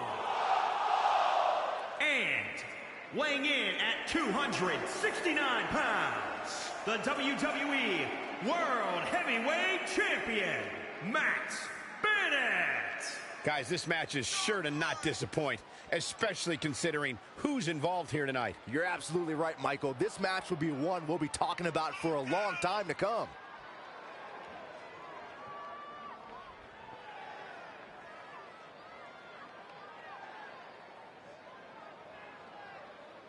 Byron, he certainly seems to be showing more pride of late, wouldn't you say? I would, Michael, but he's got to be careful. There are more than a few whispers backstage about that pride, possibly bordering on arrogance.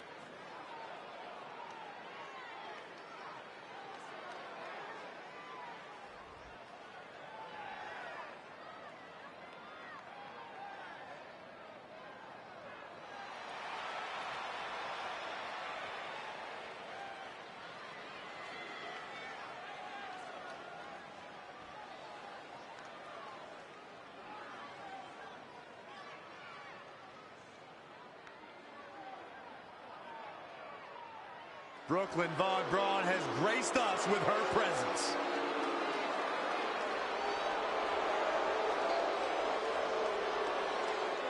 And from Fulton, New York, Brooklyn Von Braun. I'm not a fan of Brooklyn or what she stands for. Sure, she's talented, but at the end of the day, she's nothing more than a bully. Michael, careful what you say about Brooklyn. She's been known to hand out lawsuits like they're candy on Halloween.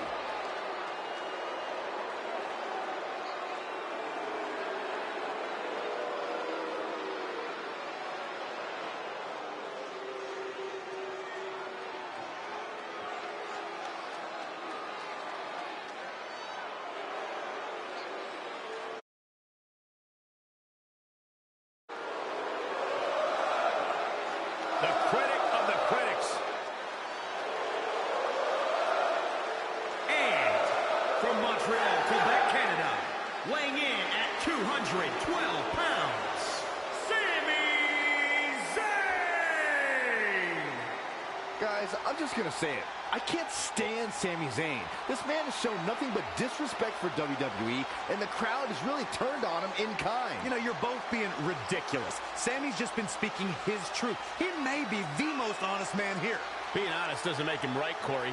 Lately, Sami's been just downright miserable to be around.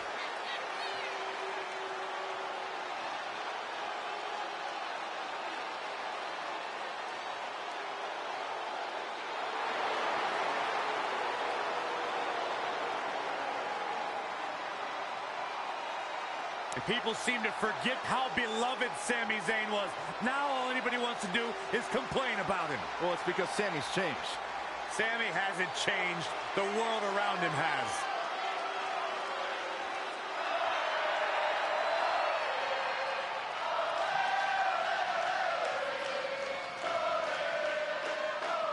Here comes the war goddess, the Phenom. And from Dallas, Texas, Ember Moon. You can thank Hall of Famer Booker T for much of Ember Moon's success.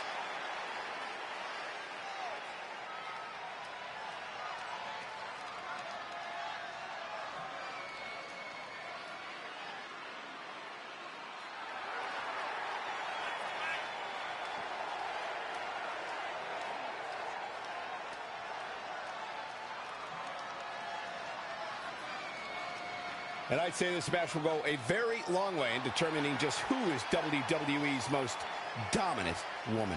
It definitely will, Cole. But at the same time, whoever wins here tonight can't just rest on her laurels. There's a whole locker room full of women looking to take that top spot.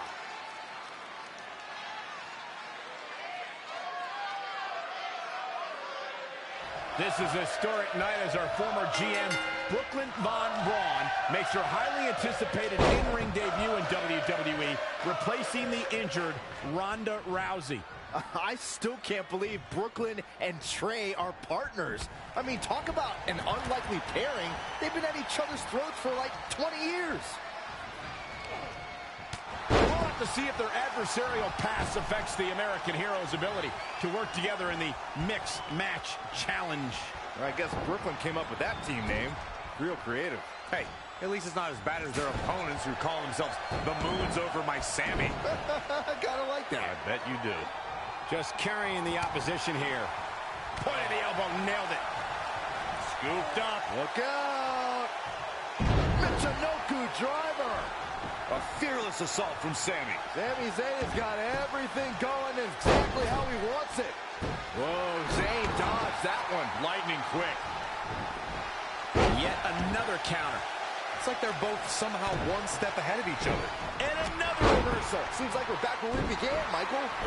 Turning it around, it's Sami Zayn with the reversal.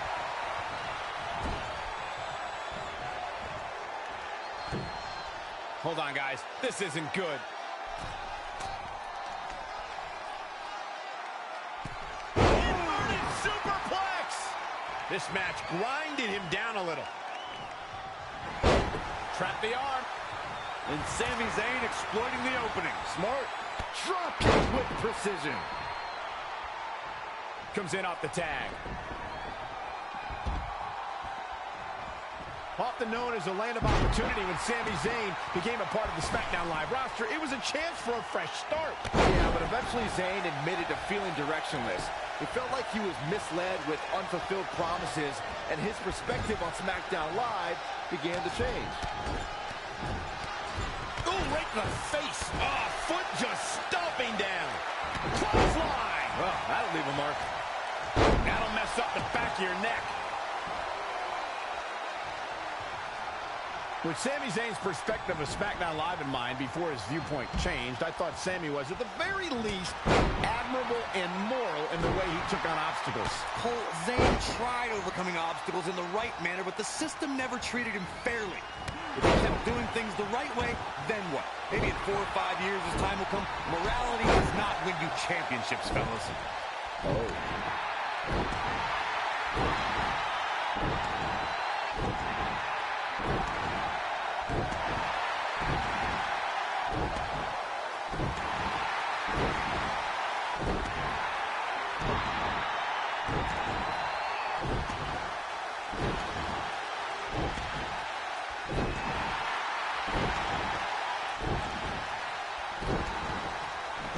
Whoa, Zayn dodged that one. Lightning quick.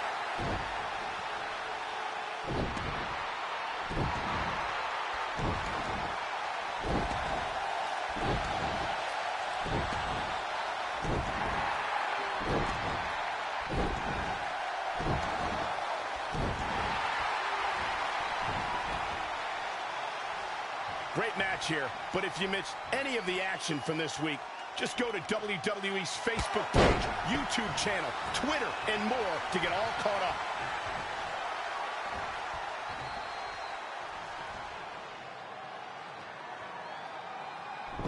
Wait a second, it appears Brooklyn wants Trey to attempt the same double team maneuver that injured Ronda Rousey. Is she trying to prove she can do it better? I don't know, but it looks like Trey's not quite sure about this after what happened to Ronda. Perfect execution by the American Heroes.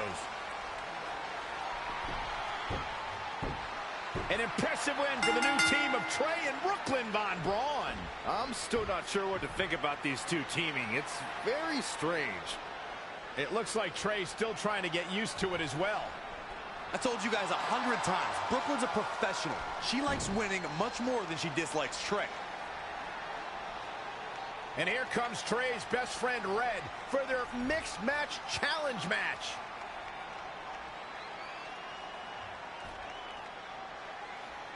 Hey, good luck. Well, that was awkward. You don't want to read too much into anything, but it certainly looked like Red just ignored Trey altogether. Well, it's obvious Red is upset about Trey teaming with Brooklyn, but she'd better get over it fast, or it's going to end up costing her team this match.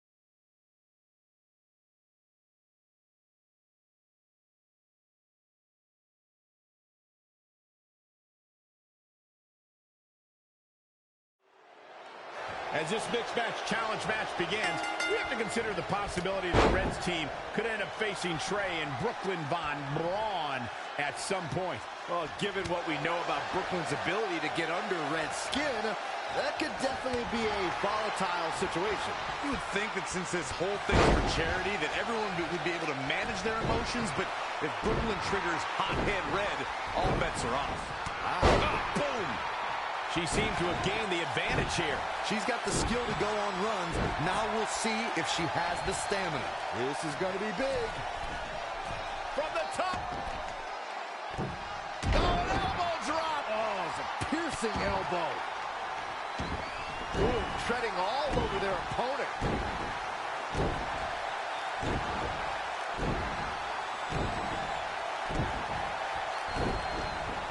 She got out of the way there. Her evasion techniques are on point. And again, yet another counter. Unlike many superstars in the locker room, guys, Aleister Black truly is a man of few words. Instead, he chooses to express himself through the artwork inked across his body.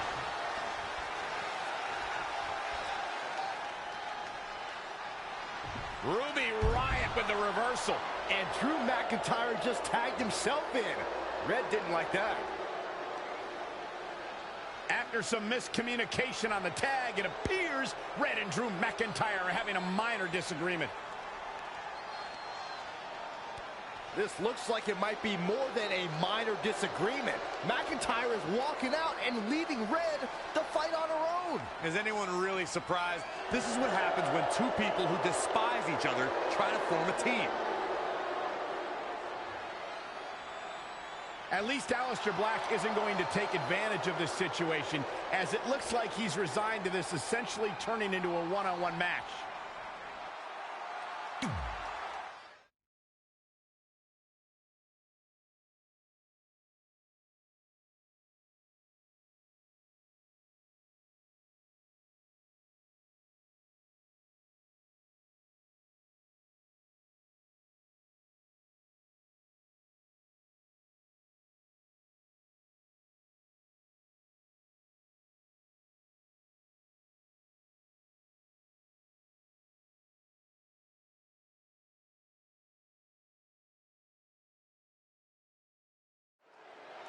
Ruby Riott looking to unleash her particular brand of destruction tonight. Ruby's love of chaos makes her so dangerous with or without a squad behind her. And given the athleticism of these women, this one promises to be can't miss. She scurries out of there. Back between the ropes. Clothesline. She's bringing the pressure on now. She's able to turn it on in a flash.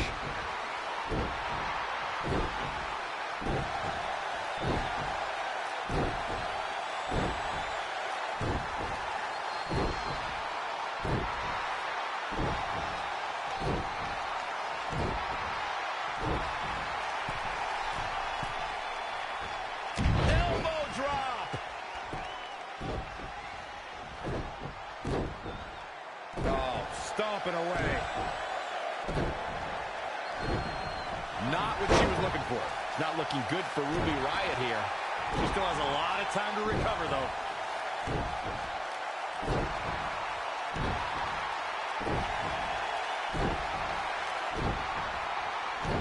Ruby Riott turns it around. Stunner! Stunner! An impressive series of moves. Looks like nobody's budging, Cole. Short clothesline hits its mark. Boom! Drop kick!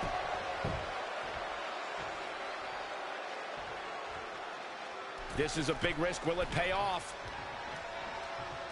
All the way for the top. Don't break your ground.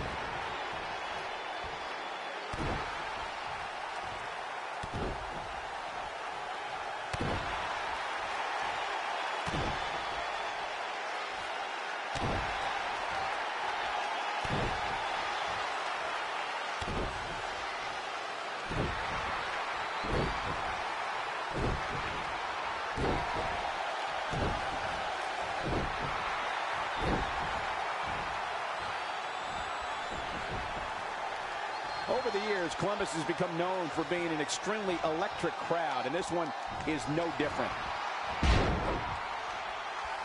No breathing room here for Ruby Riott. Ruby Riott finds herself in a tough spot. She needs to turn the tide here.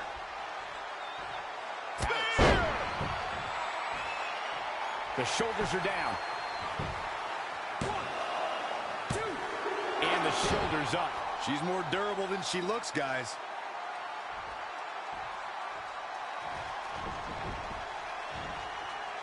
We're seeing two outstanding athletes looking to prove their dominance. Uh-oh, could it be? No, she can end it here. 1, 2, 3.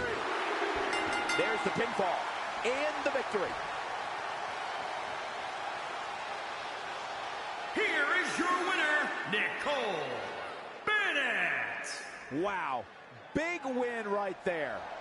Many more losses like this, and the future of Ruby Riott will look incredibly dim. Columbus has played host to some amazing matches over the years, including this one.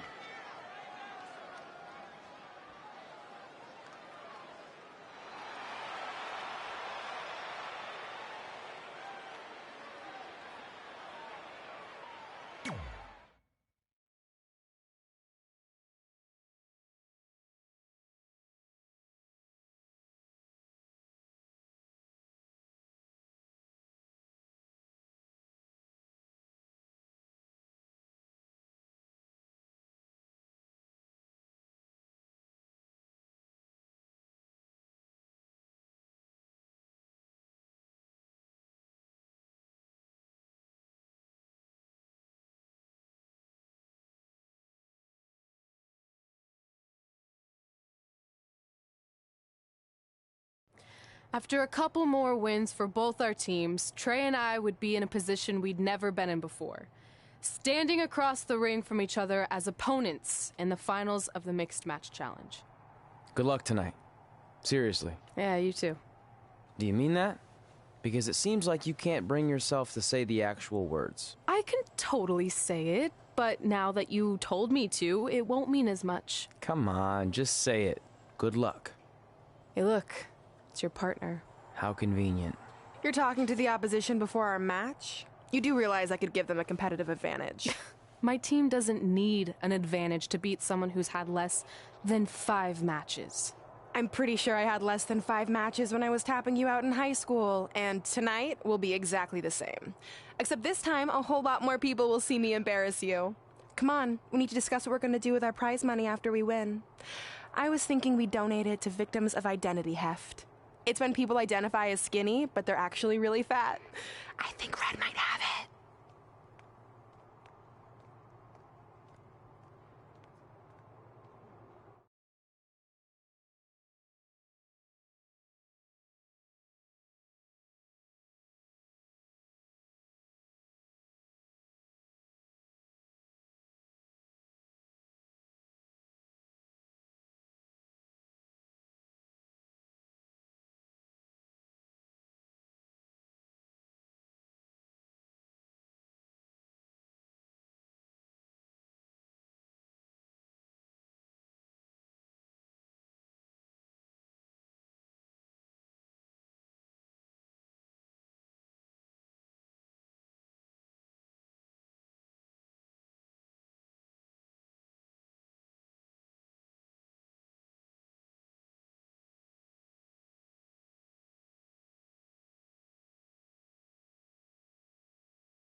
The following contest is scheduled for one fall. And weighing in at 269 pounds, the World Heavyweight Champion, Matt Bennett. The atmosphere inside this arena for this one is absolutely insane, guys. And if you think this is insane, just wait until this thing kicks into high gear. You ain't seen nothing yet.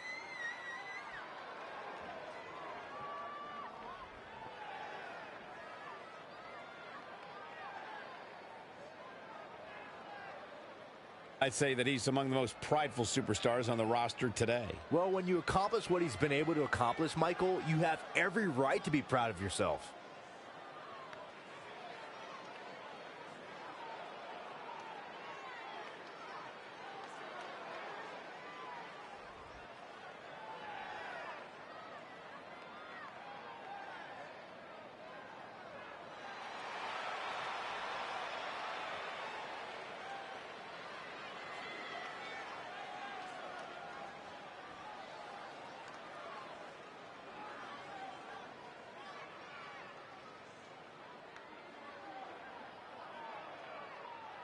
Get ready for strikes, submissions, and a vicious mean streak.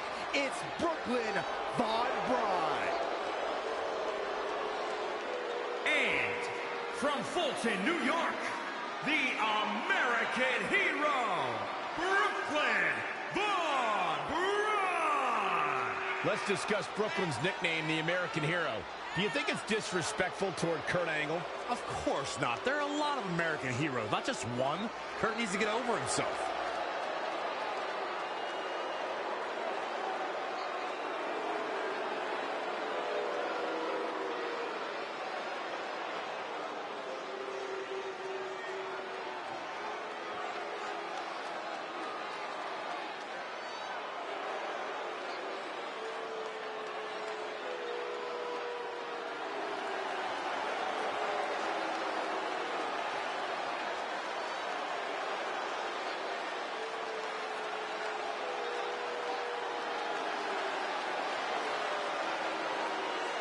Drew McIntyre is ready for a fight.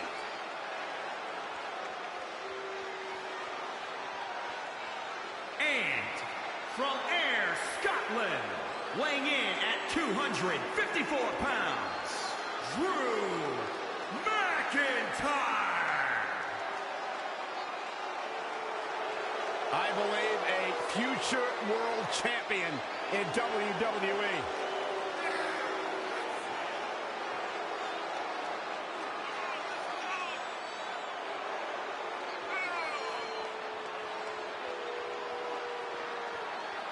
Byron, this man is just hungry. It's proven in his actions, and Drew McIntyre has made it his mantra to eradicate complacency from WWE by any means necessary.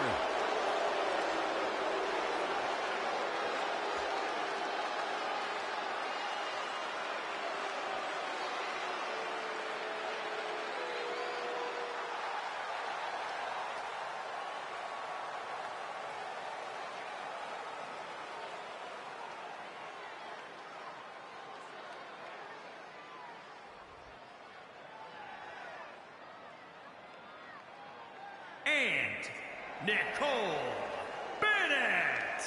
This is it. This is the match we've all been waiting for. And the electricity level in the arena right now is unlike anything I've ever felt.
This is it, the finals of the Mixed Match Challenge.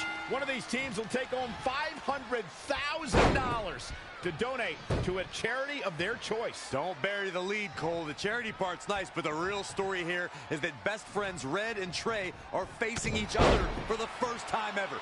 Things could get very interesting. Normally, I think you guys are just trying to stir up drama, but Red and Trey have definitely seemed a bit off lately, and this match certainly won't help matters.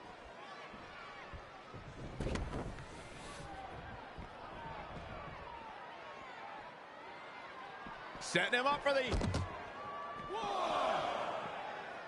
One. Launched with a belly-to-belly. Two.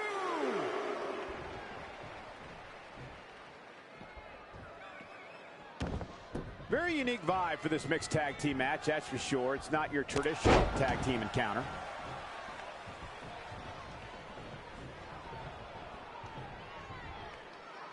Dropped him with a big shoulder tackle. He continues to press forward. He can turn up the heat at will, it seems.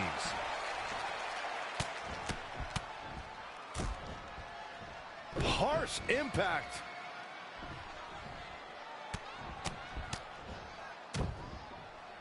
Oh, again! And here we go now, elbow drop.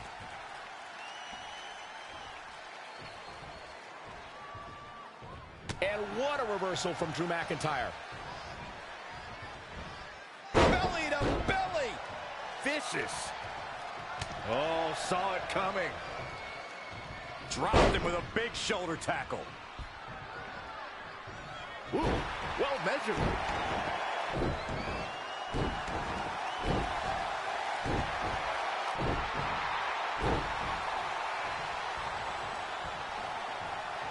Big boot!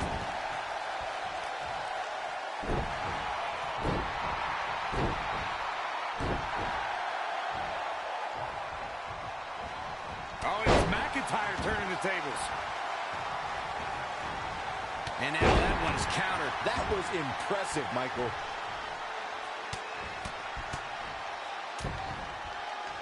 Oh, nasty impact. Whoa, McIntyre able to avoid damage there. Drew McIntyre beginning to look a little uneasy. When it comes to in-ring competition, Drew McIntyre is a simple man. He just wants to see his opponent defeated. The focus and rage of McIntyre is really something to behold. And what a reversal from Drew McIntyre. Dropped him with a big shoulder tackle. Tagged in. Picking up on that focus Michael mentioned, I don't think Drew McIntyre is even aware of anything happening outside the ring. The way he looks at his opponents, he's like a shark smelling blood and water. It's disconcerting. McIntyre looks at his opponents for what they are. Victims. He's going to dismantle his opposition and then send them packing. Textbook head scissor takeover. Very nicely done.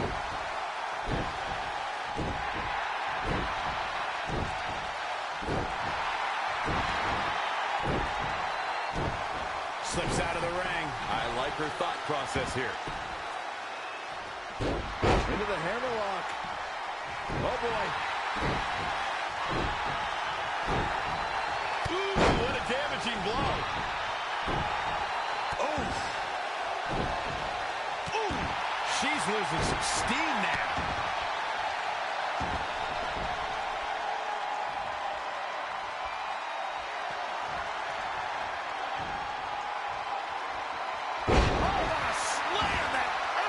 She's been on the offensive for a little while now. Yeah. Wasn't expecting that.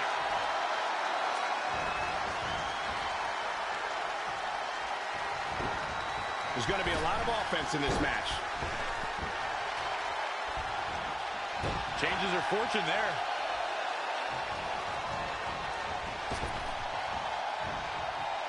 Solid drop. Incredible.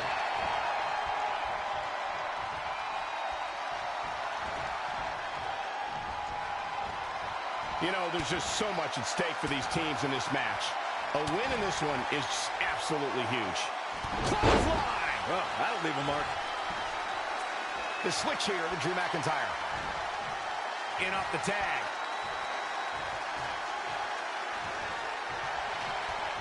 The switch here to Drew McIntyre. Drew McIntyre's in trouble. Goes into the pin.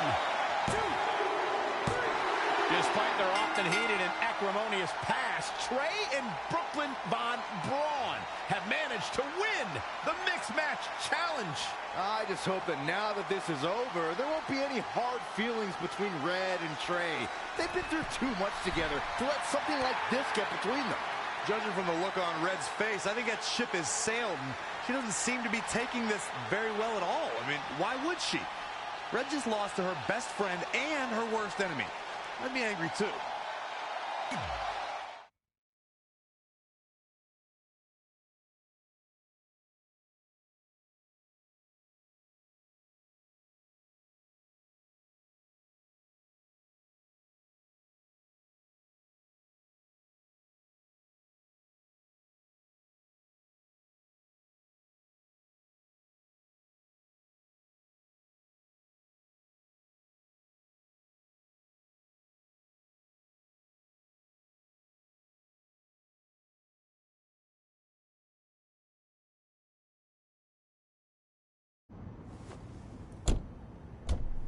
Hey, what's up? What's up? What's up with you riding with her? Relax. I offered him a ride since we're both going to the gym. Nice necklace, by the way. Real classy. Thanks. I'll get you my jeweler's info. I bet he can throw together a runner-up version in no time. Look, I know we usually ride together, but I wanted to get some extra training in since Samoa Joe basically wants to strangle me to death with his crazy cyborg arm at SmackDown 1500. I'd be happy to help you work on your submissions. After all, I had a career record of 24-2 in MMA. I left that necklace at home. You training me is a great idea. It could help me survive Samoa Joe, and who knows, maybe even beat him. Good. We'll get started right away. And before you say anything, I'm just looking to help. It's the only way he's going to survive the coquina clutch. I mean, that little reversal trick you taught him might have worked in their first match, but let's face it, he needs some real training. We'll set up a time later, partner. So what, are you friends with her now? No, it's not like that. Well, it seems like that. I mean, first you're riding with her, and now you're training with her? Did you forget this is the same person who's tormented us for 20 years? I got to ride with her one time, and besides, maybe she's changed, okay? People do that. And she was a good teammate. Good enough that we won the Mixed Match Challenge. Are you trying to rub it in? Because I think your teammate's ridiculous necklace accomplished that already. And by the way, who is in charge of handling the charity money that you won? Brooklyn. She gave it to an animal shelter in our hometown. Did it ever occur to you that maybe she took the $500,000 and spent it on that awful necklace and murder coat she was wearing? I bet the animal shelter doesn't even exist. Can't assume any of that. I'm not assuming she's a terrible person. I know that. And I thought you did too. Come on. Red.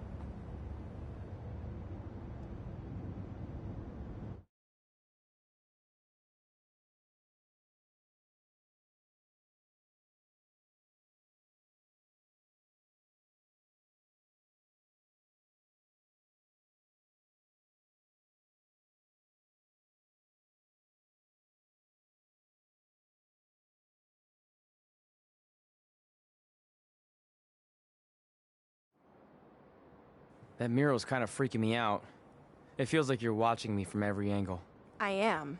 But focus here. So when Samoa Joe gets you in the coquina clutch this time... How do you know he'll get me in it? It's a submission match, which means he'll be going for it early and often, so you have to be prepared. And what I was going to say before you interrupted me... Sorry, won't happen again. What I was going to say is your little trick you used against him 10 years ago when you rolled backwards to get the win isn't going to work this time. He'll be ready. And even if you pulled it off, it won't do any good because this is a submission Rivalry match. Rivalry submission match. Right. So I'm Samoa Joe, and I'm going to put you in the coquina clutch. Try to escape.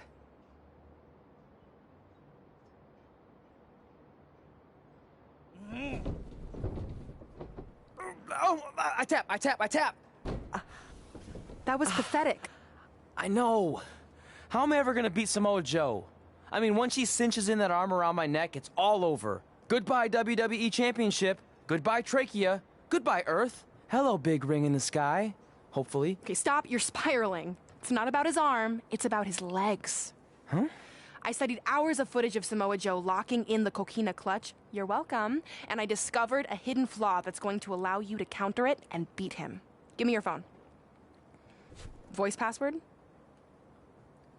Trey and Peyton Royce forever? Voice recognition volume too low. Please try again. Trey and Peyton Royce forever. It's a joke. Please don't tell her. Anyway, like I said, I watched a lot of tape on Samoa Joe, and I discovered this. Watch his ankles. See how he crosses them? He does it every time. That's your opening to beat him. I don't get it. Of course you don't. Let me show you. Put me in the coquina clutch and make sure you cross your ankles like Joe does.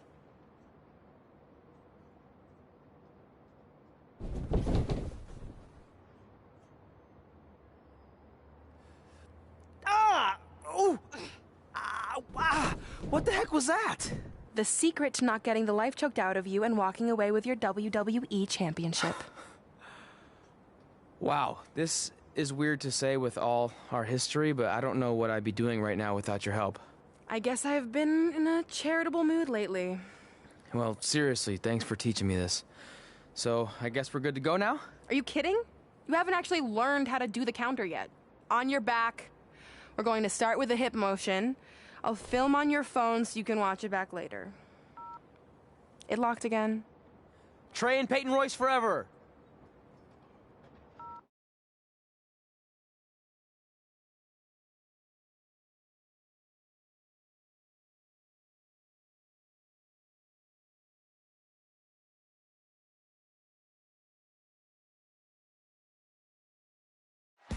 Welcome to the special 1500th episode of SmackDown Live. SmackDown Live has been the home of some amazing matches over the years, and tonight we continue that tradition with the long-awaited, much-anticipated battle between Trey and Samoa Joe. This submission match for the WWE Championship is 7 years in the making, going back to Trey's debut when he shocked the WWE Universe and Samoa Joe. But tonight on SmackDown 1500, will Joe finally get his revenge?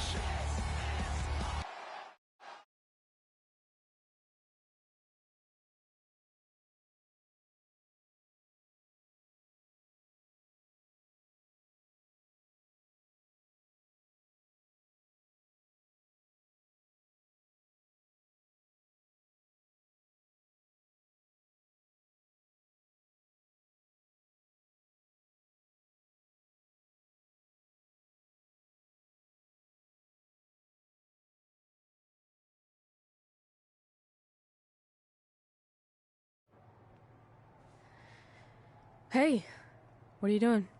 Studying my training footage. I think I actually have a chance tonight thanks to Brooklyn. Yeah, about her. I don't want to get into it again. I need to focus on my match. I actually wanted to apologize. I might have been acting a little crazy lately. A little? Okay, slightly more than a little. I called the animal shelter that Brooklyn said she donated the money to, and turns out she wasn't lying. See? I told you she's changed. I think I just got caught up with us competing against each other in the mixed match challenge. And then I felt like I was losing my best friend to pretty much the worst person I could imagine. But maybe she's not the worst person after all. There's probably some terrible dictators or criminals on death row who are slightly worse. That's very big of you to say that. So you should be cool with the fact that Brooklyn is going to be in my corner tonight then, right? I need her out there to coach me through the technique she taught me. Totally cool with that. Not bothered at all. Besides, I have a big announcement to focus on. About what? Well, I decided to get back to concentrating on the list, and there's one thing on there I always wanted to accomplish, but it never seemed possible. Especially when Brooklyn was GM, no offense to your new BFF. But since this is a very special episode of SmackDown Live, it's the perfect time to make it happen. Good luck tonight. Seriously. Hey, you finally said it. And I meant it.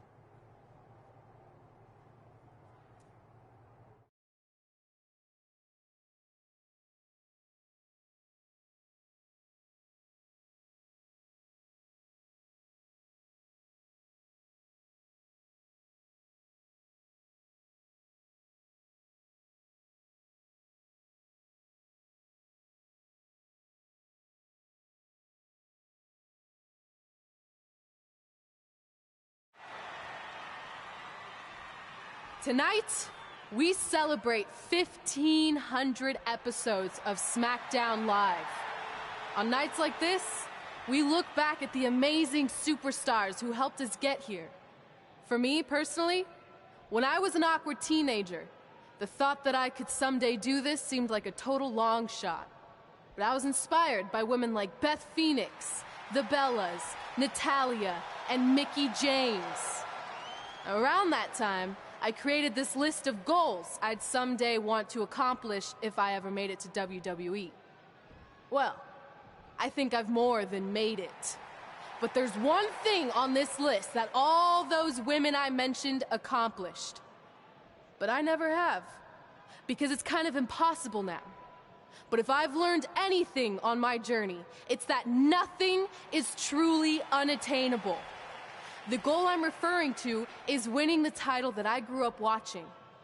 The WWE Divas Championship. Like I said, kind of hard to do considering it hasn't existed in almost 15 years. But I'm proposing that WWE bring the Divas Championship back so I can honor the women who blazed a path for me and prove that no dream is ever hopeless or unimaginable. Wait, what? And you want me to tell her right now?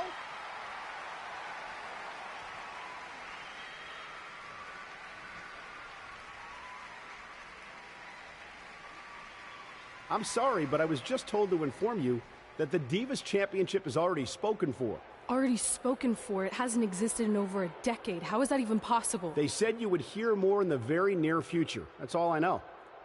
What just happened? I have no idea, but apparently someone in the back has other plans for the Divas Championship.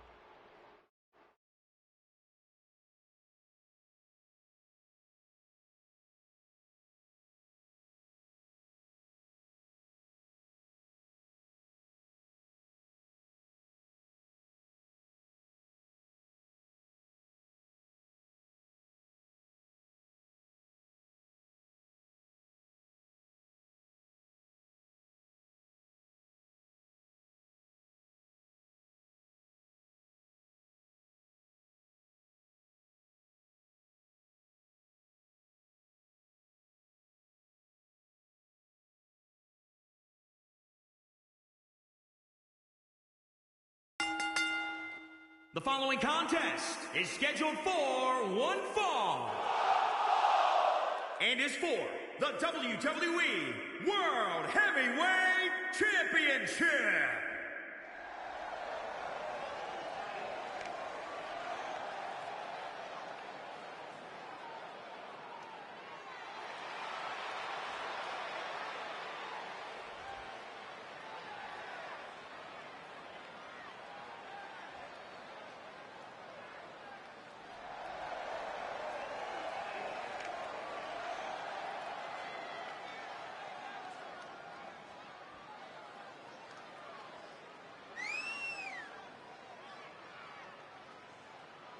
Guys, the buzz for this WWE World Heavyweight Championship match has been absolutely electric. If you think that's something, Cole, just wait until this match gets started. I have a feeling this crowd is going to blow the roof off of this place.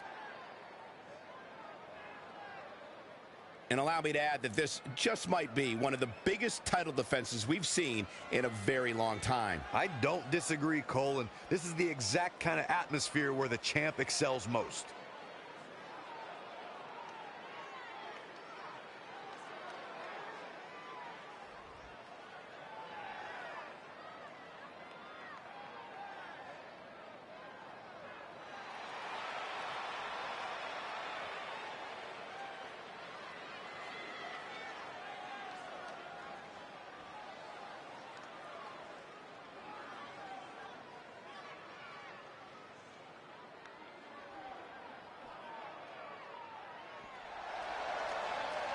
The most dangerous man in WWE today.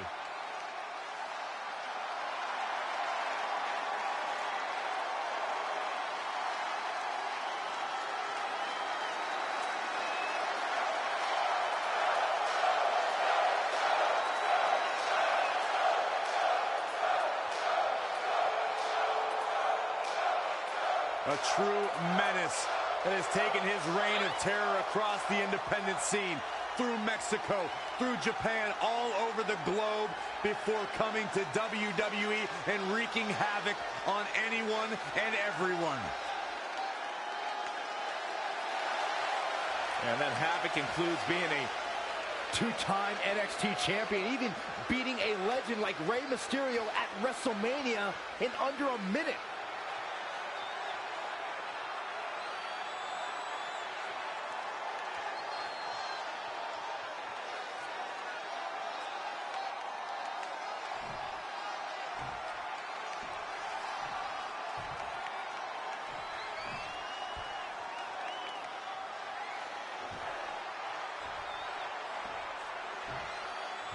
Introducing the challenger from Huntington Beach, California, weighing in at 282 pounds, Samoa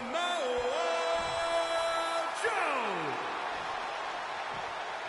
And introducing the champion, weighing in at 269 pounds, he is the WWE World Heavyweight Champion, Matt Bennett.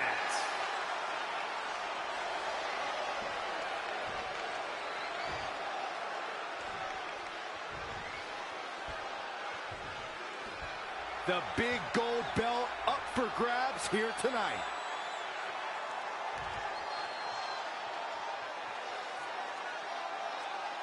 This match between Trey and Samoa Joe is finally happening tonight on SmackDown.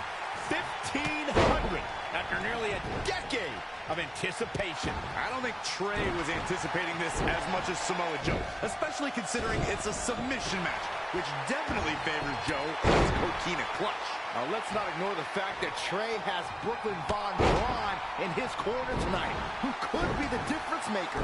Supposedly, the ex-MMA star has been working with Trey on his submission defense in preparation for this match. I don't care who's in Trey's corner. There is no way he walks away with his WWE Championship. In fact, he'll be lucky to walk away at all. Man. Samoa Joe looking a little startled right now. It's nothing he hasn't been through before. He's executing on his plan perfectly. Yeah, an alarm went off in his head, and he's tapped into something special.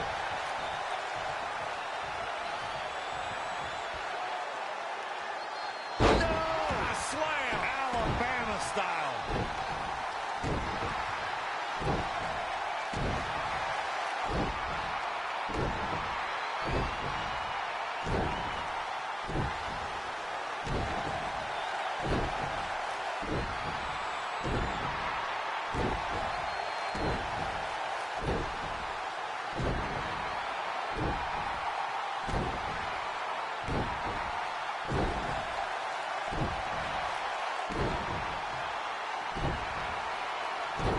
And no work against Joe there.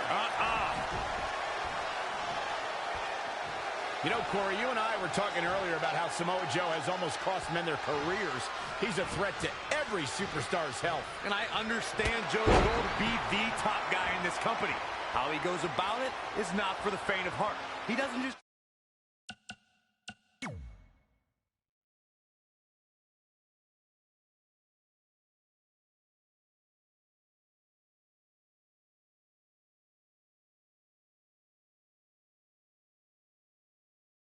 try to beat you. He tries to put you on the shelf.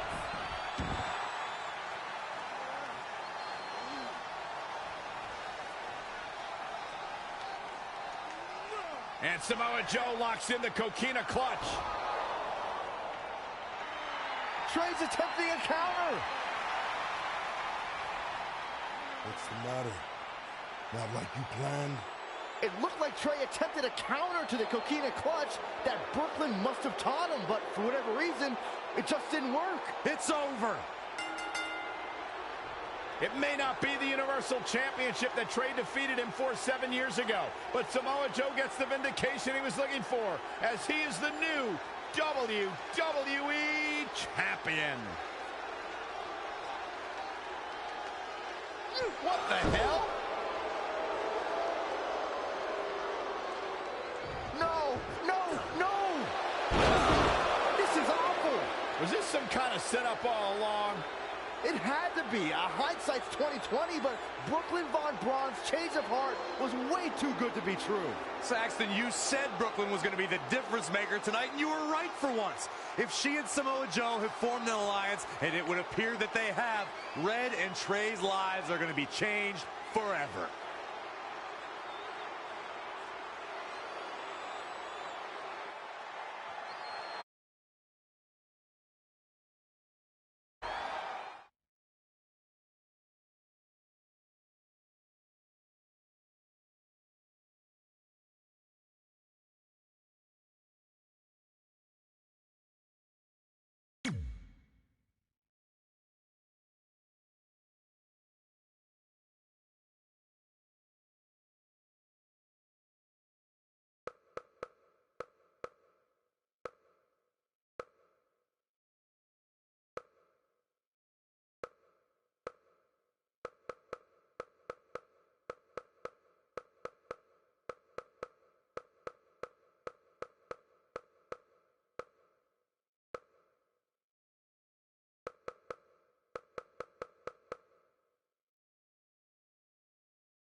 I really don't need to hear "I told you so" right now.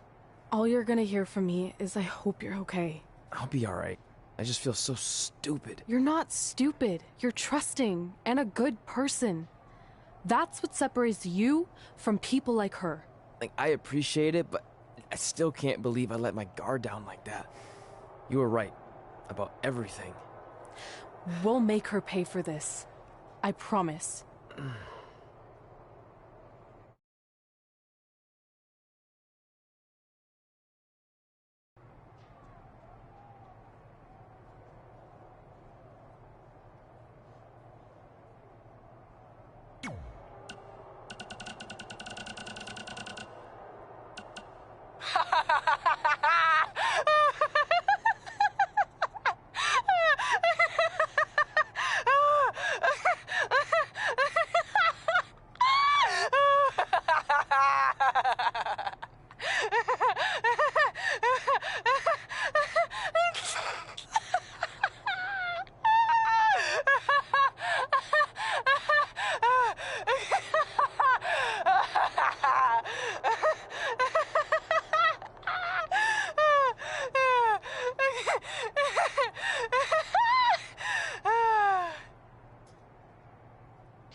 Welcome to a special live edition of Women Who Fight, covering all the fallout from SmackDown 1500.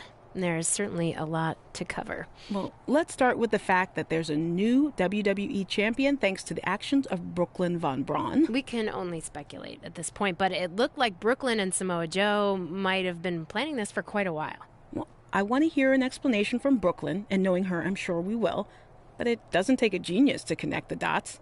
This was a setup. And I think it started with Brooklyn teaming with Trey in the Mixed Match Challenge in order to earn his trust. Yeah, looking back on it all now, her sudden change of heart was just way too good to be true. Look, this might be controversial, but you have to applaud Brooklyn in some way. What? Why? Because she came into Red and Trey's domain and in just a short time managed to pull all the necessary strings to not only embarrass them, but also position herself as the most powerful woman in WWE.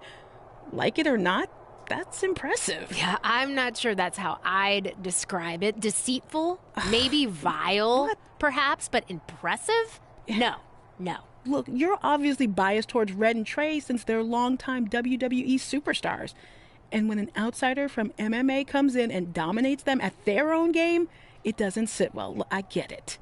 that's not what this is about. It's about right and wrong. No. And Brooklyn is clearly wrong here. No, I don't think it's that simple. Oh, whatever. I mean, lost in the shuffle of all of this is that Red announced she wanted to bring back the Divas Championship, but was informed that it was already spoken for. Well, and we'll speculate on what that could possibly mean when we come back. Well, maybe we can have a bias-free discussion on that. Maybe.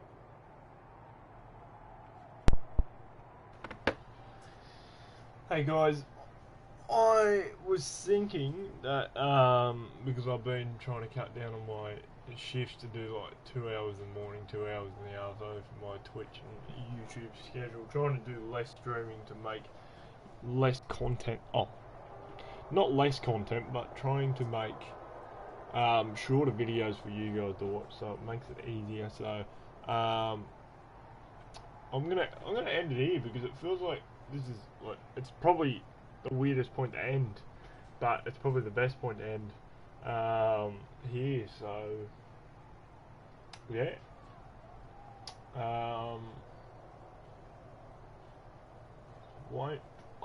get one out. I'll try my best to get one out tomorrow because I'll be out tomorrow morning. Again. So, yeah, I don't sound confident to end the stream, but I want to like make it shorter for you guys to watch and stuff like that, so they're not, you guys are not watching long videos or something. So we're gonna end the stream here. I hope everyone's had a good one. Thanks for the Ruby23 for stopping by. Hope your day slash night has went well or is going well. But I hope you have a good day. And I'll see everyone, hopefully, in the next one. Don't forget to stop by. Don't forget to give me a like. Don't forget to give me a subscribe if you like the content on the YouTube channel, Kingslayer Rated RKO. But if you don't, it's fine. It's fine either way. But this is probably the easiest way to find me. So, to everyone, just join the Discord. It basically tells you when the notifications are live. It will tell you when I'm live streaming and stuff like that. So it makes it easier for me as a commentator, as a created commentator. I can't even speak. Creative content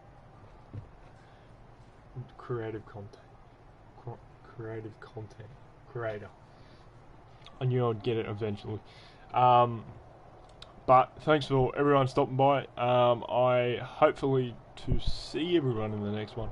Don't forget to subscribe to the Kingslayer Rated RKO.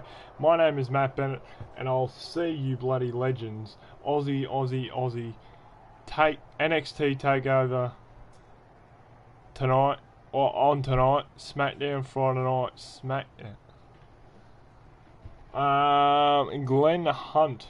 Thanks for stopping by. We were just ready to end the stream, but I think Friday night's on tonight, and NXT is going to be at Survivor Series this year, so that is going to be interesting. What is pretty cool, what they're doing with all that kind of stuff.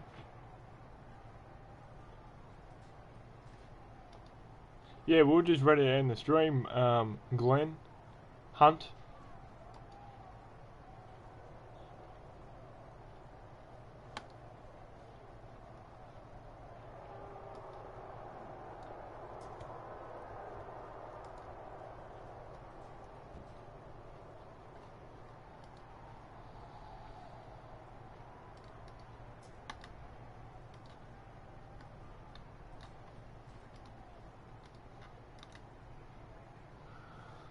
But as I said, hopefully to see everyone in the next one for more WWE2K20, this new series that we are doing.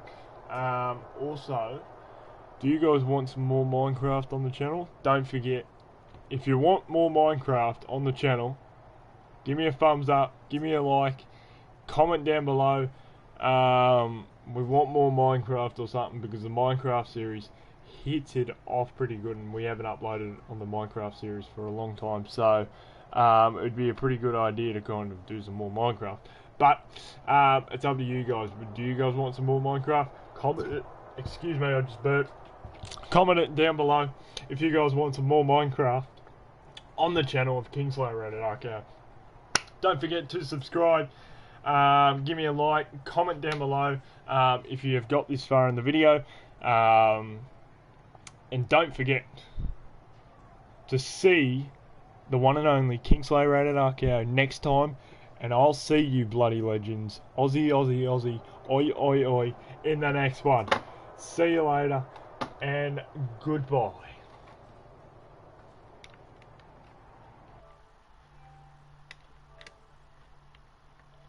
Alright, we can do more vlogs.